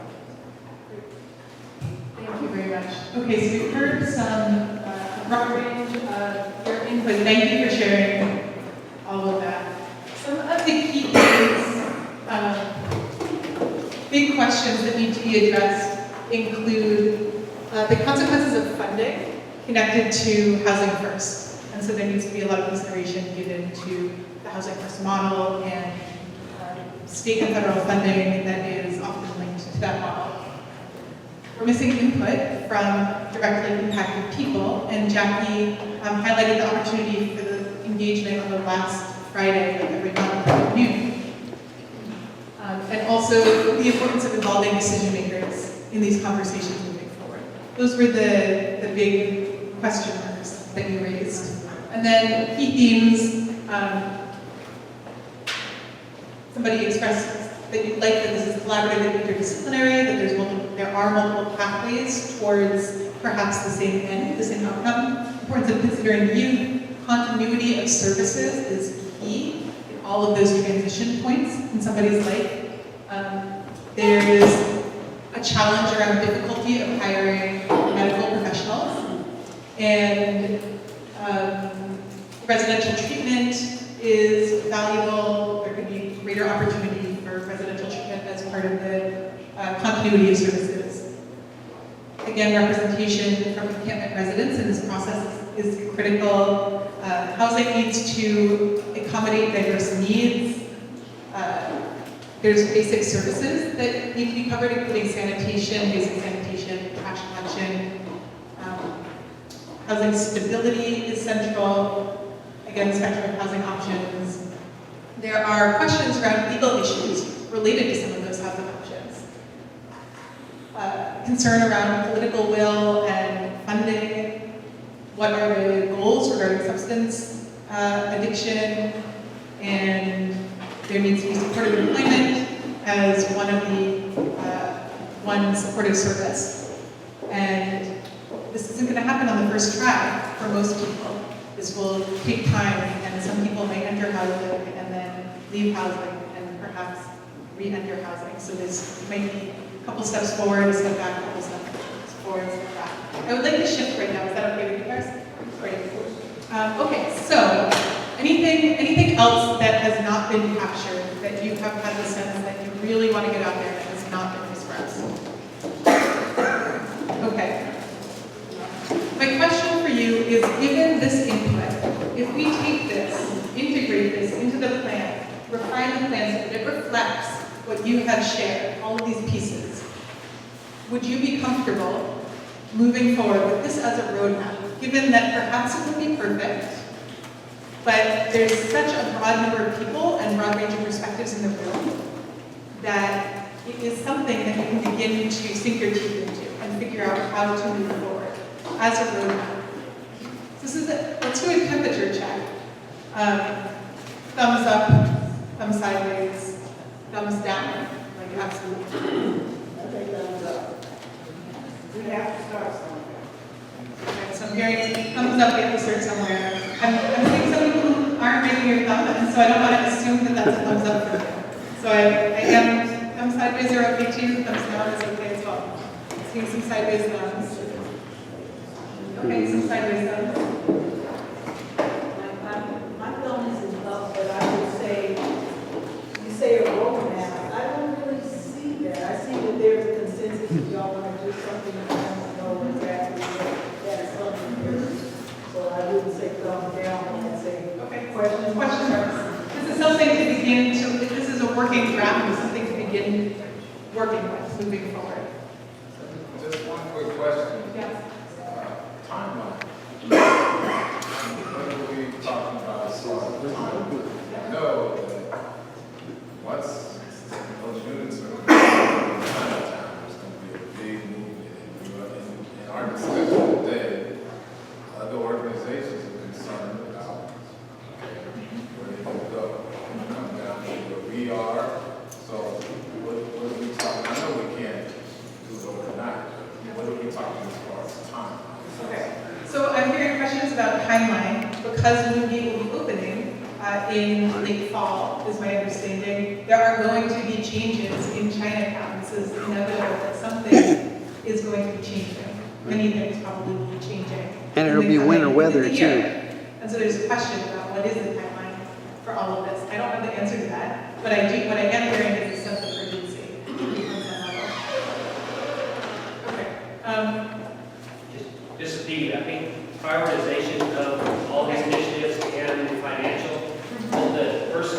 impact and financial impact of each of those, it would be helpful as well. How we going to prioritize this out of the first second? Yep, okay, so how to prioritize these different actions? The important part is that we need to get started. I mean, if everybody just wants to keep talking about it, and then going to start it, we have to start somewhere. So if we have starting out as a plan, starting out as a roadmap, and then let's get started, and then we're gonna have obstacles as we go. But if we never start, we never start the road, we're just gonna keep talking about it, that may take years, but if we just start, and that's why we're here. I think we're all here as a team that wants to get something started. Otherwise, we wouldn't be here wasting our time, I know for me, that's not getting paid for being here, but I just want to be here because we need to start somewhere. And I think this is an excellent start. Okay, so I'm hearing the sense of urgency. And I do want to shift because there's other pieces.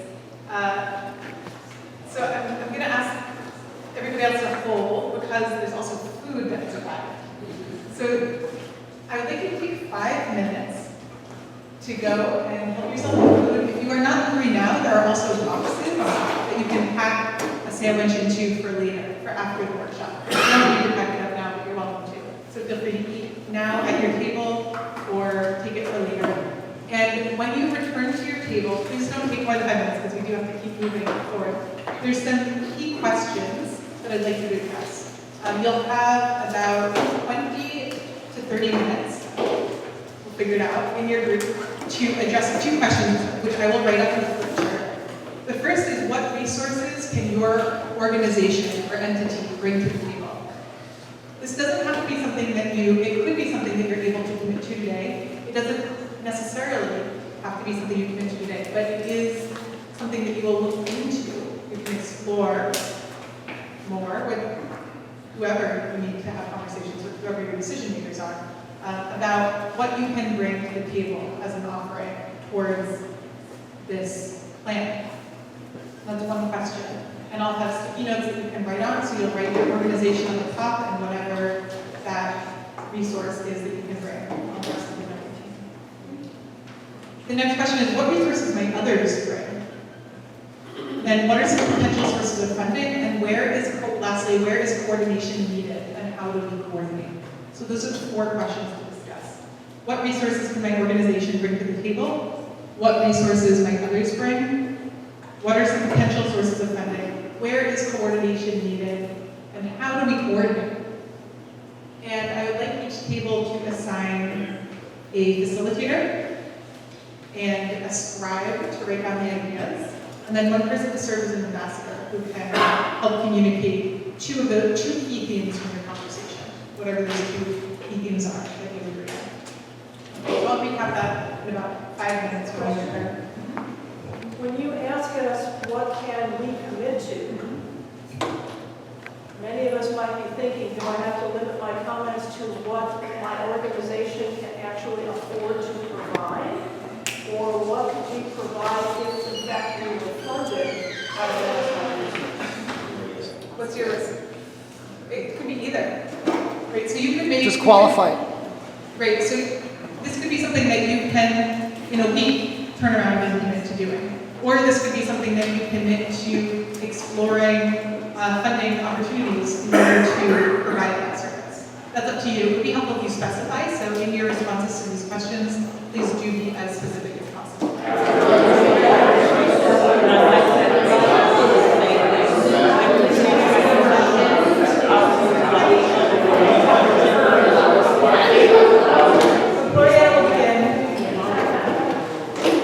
Good afternoon. So, representing the county of Monterey, those who are at the table, we could offer, Closer. we could offer contract management, technical assistance, and perhaps some data analysis for the program. And then for potential funding resources, these are all potentials, of course. Whole person care, community development block grant, community services block grant funding, and then philanthropy, we're looking at potentials. And is that of the other questions, so what resources might others bring? What are Yes, others might bring matching funds, because whole person care definitely requires some matching funds. Okay. And then for the question number 4, what coordination is needed and how might that coordination take place? So coordination, I think that we have to, all the stakeholders would need to come together to prioritize. That's definitely. Okay, so prioritization is really. Prioritization. And then some true alternatives for displaced homeless persons. Okay. That's, we see that as a real need. Okay, so real need is our actual spaces for people. Yes, if you're displaced, then where will people go? Right, so that's a resource that's needed that is currently unaddressed. Thank you very much. Who would like to go next? Another table ambassador. Here's the list of what we're committed to. We have several resources available. I'll start with the temple. Some of the resources we have available, facilities and equipment at the temple. And have the temple itself support the political will to execute the plan. So support by the board. Under the Chinatown Business Committee, which is a subcommittee of the Salinas Downtown Community Board, one of the resources that we can assist with in general is trash mitigation, because we have operators that work on that. And again, going back to community support and education about that. ACE? They're on the left. ACE. We could provide, as a part of this plan, arts programs, such as Tai Chi and historical programming. I think we currently have some oral histories and block party support of the Chinatown area.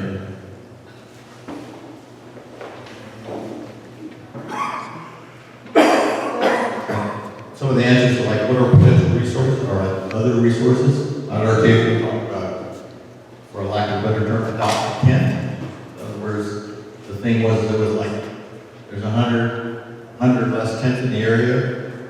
There's some resources available within the community that, try to keep track of that, will bring housing available to that area. For instance, Ruben said, make some rooms available as an alternative, as the Sun Street Center. One kind of off-the-wall thought was, if there was a tiny house available, maybe we could locate a homeless family in the Buddhist temple grounds, work with them as far as job training, working on the temple, security, cleanup,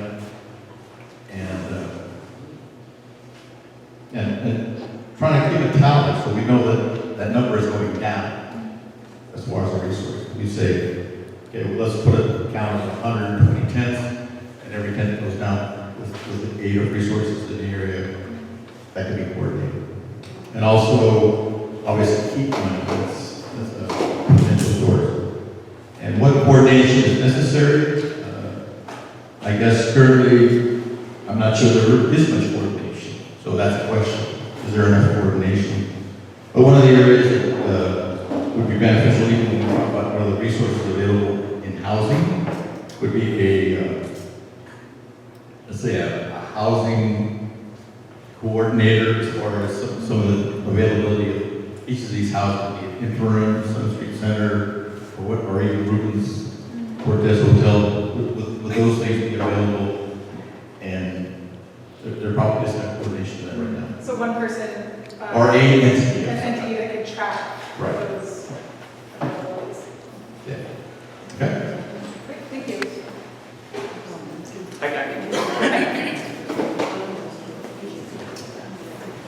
Michael Liston, Behavioral Health.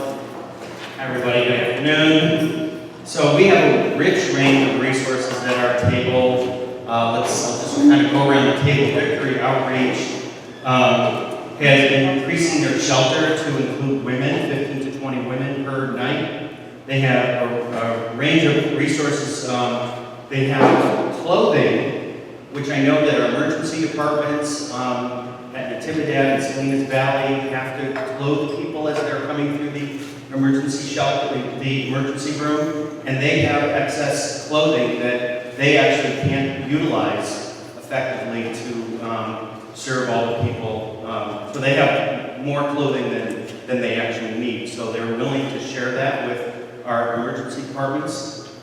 They also have meals that they can serve more individuals than they're currently serving. They're also looking to provide transportation to doctor's appointments and other jobs or whatever for the people that they're serving. And they have excess bed capacity that we're not fully utilizing. And the belief is that it's because of a lack of understanding of what they're providing. It's not required that people participate in religious services to access the Victory Outreach Mission. So there needs to be an understanding of that by service providers that are serving community throughout the larger Salinas area. Jackie is doing a fabulous job with the Learning Center and has a lot of evidence-based practices of helping people to get the skills and supports that they need to take steps to be able to get out of homelessness and into housing and jobs and other activities of that sort. Tina is doing a fabulous job helping people with the cash funds to get housing first, and is also looking at the idea of a spring shelter. That would be a temporary shelter for folks. We need to make sure that it's going to be fully utilized. Let's see. Oh, Officer Carvey is dedicated himself to serving homeless within the community. That's something that the city has provided. And he's taken the initiative to be able to talk with local businesses, and whenever someone wants to go back to their family in Florida or Nebraska or New York, he's able to get funding to help them get to where they want to get to be with their families. So he's willing to do that with anyone at any time. He feels that he has enough resources to be able to do that. Within behavioral health, we actually fund the CSUMB Learning Center. We also fund Interim to provide homeless services within Chinatown and within the larger Salinas, city of Salinas. So they're providing services. We also have case managers that if people are assigned with serious mental illness that they're more than, they're always going out to Chinatown to provide services to those folks. Let's see, did I miss anything? Did I miss anything, folks? So one of the key issues that came up that I think we started to talk about, that I think other people have started to address, is the lack of coordination. So that's one of the things that we started to address, and a couple of different ways that we started talking about that is in assertive community treatment, working with adults with serious mental illness. The practice, the evidence-based practice for that, is meeting together on a daily basis to talk about 10 to 15 people that you're serving to identify the exact needs that those individuals have. So those people that are willing to accept services, and what kinds of services. Do they need to go to a shelter? Do they need to go to a sobering station? Do they need residential treatment in Sun Street? Or whatever it is that they need, then everyone fans out.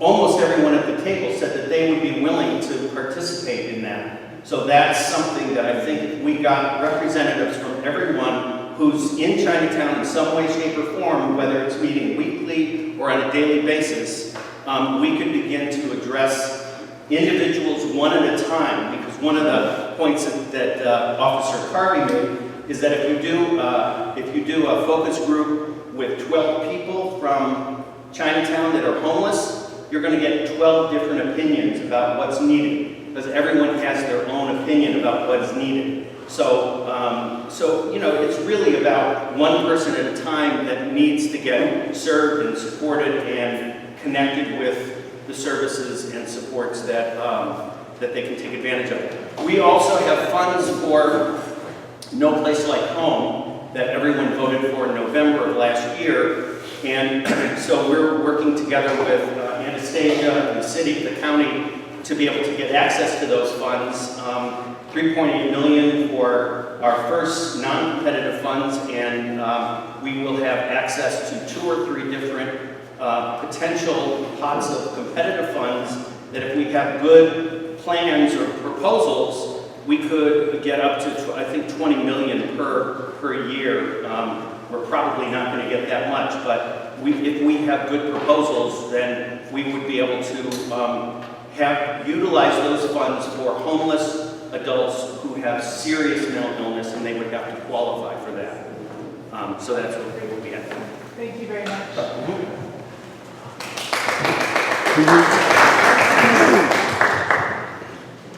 Who'd like to take the mic next? We have 2 to 3 tables, or a couple tables over. So from our table, I'll start with Midtown Housing, where I represent.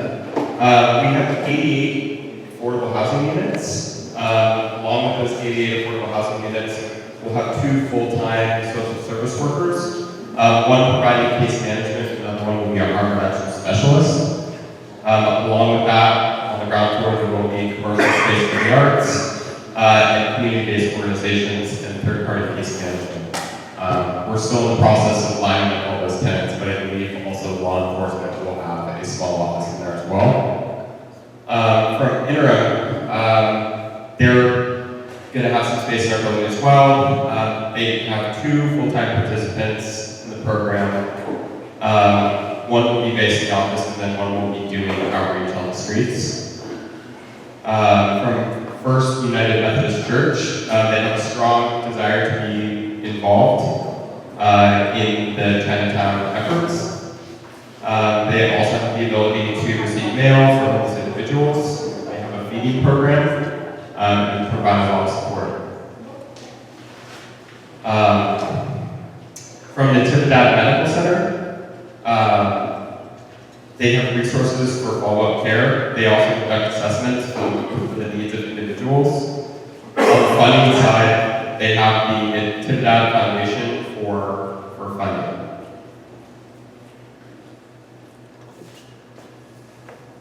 And that's it.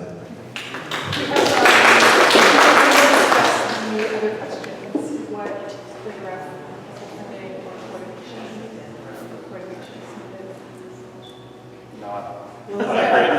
Would anyone else like from this table like to speak to the coordination piece or possible funding? Oh, I can't speak to either of those, but I did mention, and Nicole will talk further, but that we have an employment program and we hire 25% of our workforce are people with mental illness, and I would say of those people, probably 75% of them are formerly homeless. So one thing is anybody who has serious mental illness and is interested in employment, we would be happy to talk to them. The other thing we could do is if you want to hire someone who is mentally ill and homeless to work for you, our employment program can help provide job coaching and other resources, because they don't just work for us, they work all over the community. It's not like they have a sign that says, you know, I'm an interim placement for client, but you know, if there's money for peers in here, that this is really a good opportunity. As I said, we can provide employment services to help people get, and most importantly, keep employment. The other thing we have is a specialized ongoing support program for people with psychiatric disabilities who work in the public mental health system or a contractor to the public mental health system, of which many of you qualify as that, and they can get support basically forever to help them retain their employment and improve skills and move up. And many of those people have moved into regular jobs with us that have benefits. And they are not living in affordable housing anymore because they don't qualify for it anymore, because they earn too much money, which is good. So our employment services are available, and there's no charge to the client or the referring agency.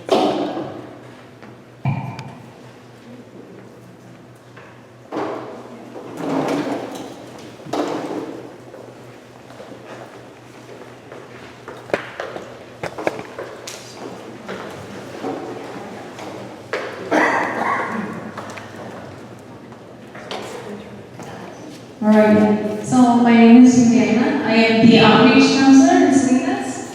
Some of the things that we can, assist with as an intro with Nicole, is our outreach engagement.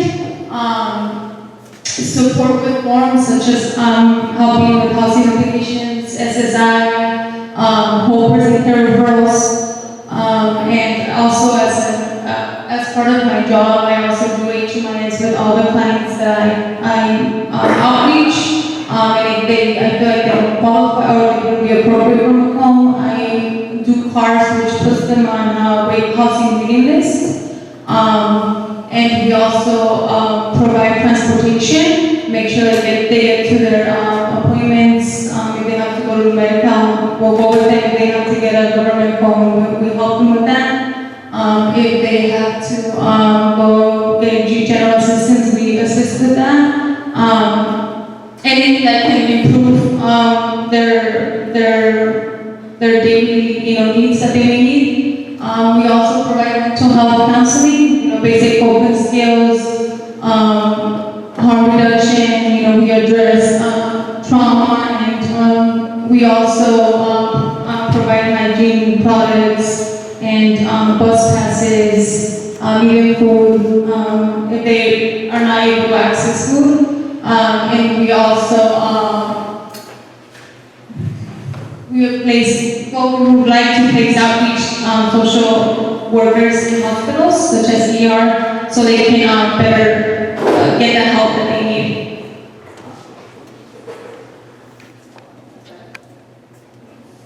Great, so I'm going to talk about what Dorothy's Place has to offer.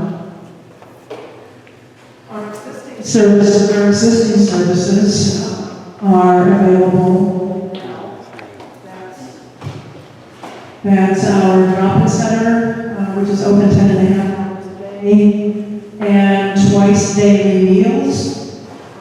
Those services include basic needs such as restrooms, clothing, mail pickup, phone access, things like that. And linkages to services that include applications for new ID, birth certificates, things of that nature. Also, bus passes to attend appointments. We also now have case management for housing navigation, and that same case management also connects clients to health. So does a vulnerability assessment with them to get them on the master housing list, but during that assessment also figures out health services that they might need, and then transports them to those appointments so that they can get their health situations taken care of. So all of that is available now. Starting in roughly January or maybe February of 2020, we will be able to offer 6 part-time employment and on-the-job training opportunities in food service at the new Red Artichoke Cafe that's going to be in Movie Plaza. So those positions will also offer transitional housing. Person will be able to live in transition upstairs at Dorothy's, go downstairs to the kitchen to prepare food, and then have the opportunity of serving that food over in Red Artichoke. And what we would like to explore is longer than what we've got. We would like to explore doing more of that, more employment opportunities. We would like to explore providing transitional housing for people that are formerly incarcerated, specifically for people that are formerly incarcerated, along with very healthy case management and a track toward housing, toward independent housing. More employment with training opportunities. Specialized, we'd like to explore specialized case managers for high utilizers, chronically homeless people in intense case management. So we are already doing that, we're funded to do that, but we would like to expand that. We would like to make that more expansive, especially for the people in Chinatown. And we have actually put together a significant service collaboration that is ready to go as soon as our outreach effort is funded. It's a big ask, it's a little over $600,000, but we have a multidisciplinary team of medical, mental health, and social service providers from several agencies. There's about 9 different participating entities in this collaboration that's basically ready to go and reach out into encampments as soon as we can get resourced. Also explored is discharge planning with hospitals for high-risk patients that are homeless, especially chronically homeless, and being able to prepare a client for a hospital stay in the future by asking them to create an advanced care directive that we can keep in their file. We're being told that very often case management nursing staff in the hospitals will come across a patient that is unable to communicate with them. They're, either completely incapacitated or in a procedure, a lot of pain, and they want to be able to contact their family members to join them. And without being able to communicate with the patient, that becomes very, very difficult. We often get calls at Lily's place, do you know this individual? We're trying to contact the family. If we don't have instruction from the client, then we have to protect their confidentiality and not share any of their information either. So the idea is, ahead of time, get together and have the client grant the permissions for hospital staff to contact us and for us to communicate back, and also share with the hospital that advanced care directive so that they can have it on file in case of emergency. We would also like to explore dedicated Northeast Place staff to accept warming handoffs from hospital discharge staff. So the hospital provide excellent care while the patient is in facility, but as soon as that patient crosses over the threshold into the parking lot, the care stops, and the person goes back to their original conditions usually. We would like to be there to catch that patient and give them a dedicated community health worker that can help them with their medications, help them with their aftercare, look for signs and symptoms that the person needs to be back into medical care or mental health care. And that's possible if we have the resources. We've been using community health workers for a number of years now. We are in the process of getting them all trained and certified. And they're fantastic, and there's a lot of people out there, believe it or not, that want to do this kind of work. Let's see. We would also like to work with, probably starting with the county health authorities, to expedite evaluation and intake appointments for mental health and addiction services.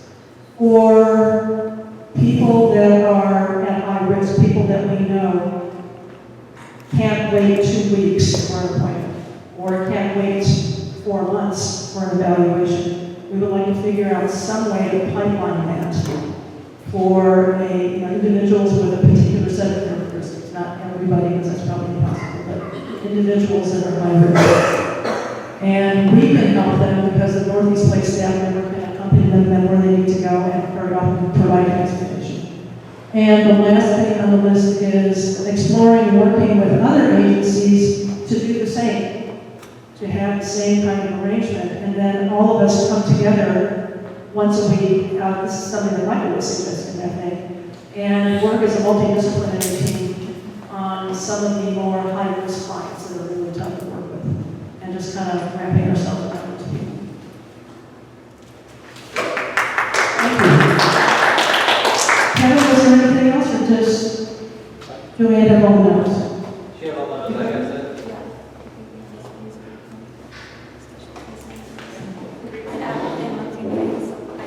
Is there any other table that hasn't yet shared your key topic information?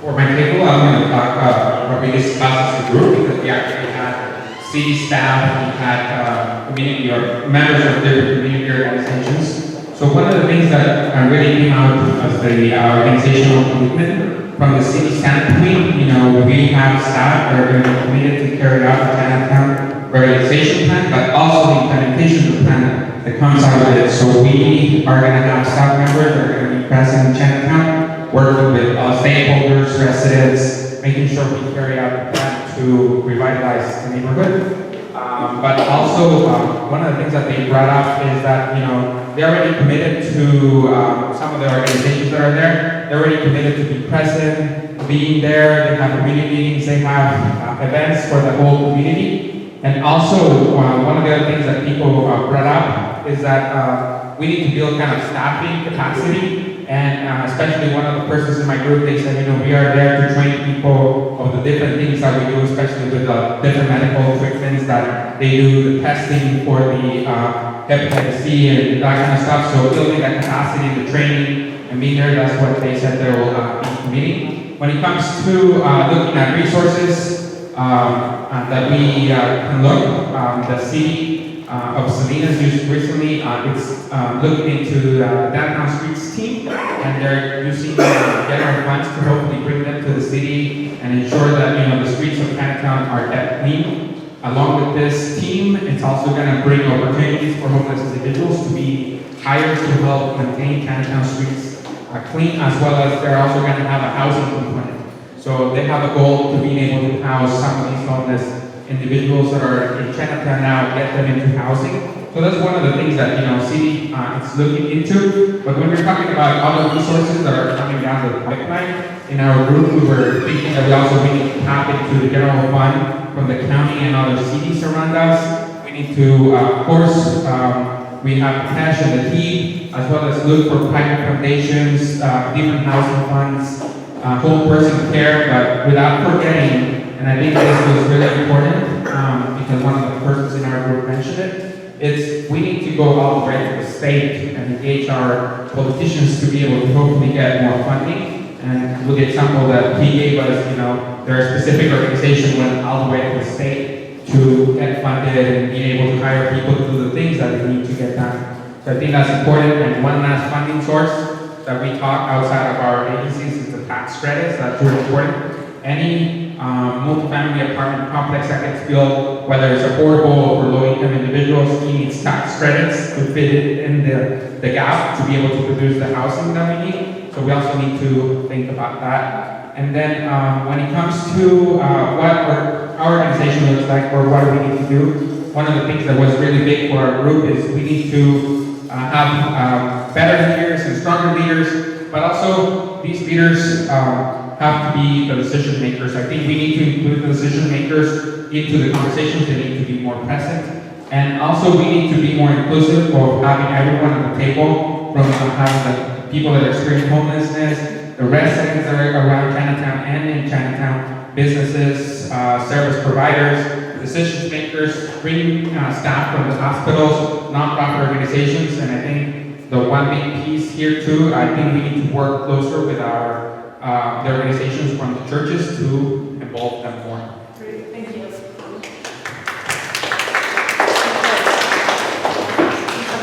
We covered a lot of ground. In the last 5 minutes, I'm going to pull out some of the key themes that I heard. First of all, there's a sense of urgency. So this is the time to act. I've heard several people say that. This is an urgent issue, and there's need for traction on it. There's a lot of existing services. You're all doing a lot. You just described so much of what you're doing, as well as possible future offerings. There's a need for this coordination and finding ways to leverage your resources. So how do you avoid redundancy and maximize what you can offer by working together? So this is where the question of coordination comes in. There's this idea of having a weekly team meeting where you're talking about a handful of specific cases individually, so that's one option. I would love to walk away from this with some concrete next steps in terms of how you proceed with that coordination piece. Is there anyone here who's interested in participating in that ongoing coordination? Okay, I'm seeing, let's just shout out your name, and I'm going to write it down right now. So I see Jill and Kenta. Yes. And I saw Michael's hand as well. Anyone else who would like to be part of that coordination? Okay. Ken. Okay. You know what I'm going to do is actually create a list, and then you can write your name down on that list yourself when we finish, because that is lots of interest. So that's a wonderful thing. So I think that will be some sort of core team that can emerge coming out of this to begin to carry this forward.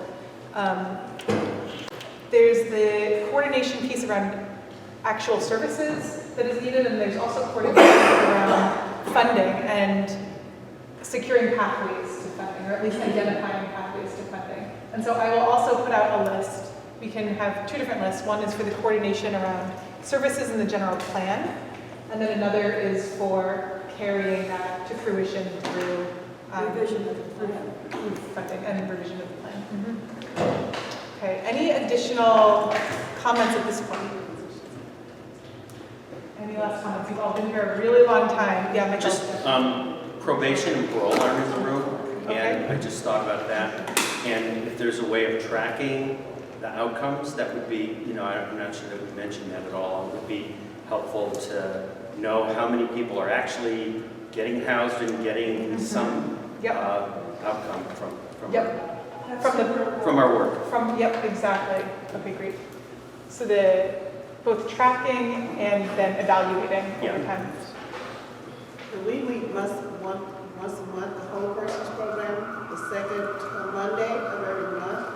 And everyone's invited to attend, and that way you can get more of these answers, because that is one of the things that we discuss. Who gets housing, who's gotten houses, where we're going from here, what are we doing? So if anybody else is interested in coming to our meeting, we'll be glad to have you. Which meeting is that? Whole person's meetings, second Monday of every month at 8 a.m. at the health department. Again, that's a very specific population that they're serving. You have to have meet certain criteria to be served by whole person care, so it's not everybody. It's not everybody, but we're trying to get a bigger group, so we're trying to contact those people that we're not able to contact. So, or get in touch with those people. You might have people that you don't, that qualify for the services and they're not getting it. So that would be very helpful. Great. Okay, well, thank you all very much. Jill, last words from you.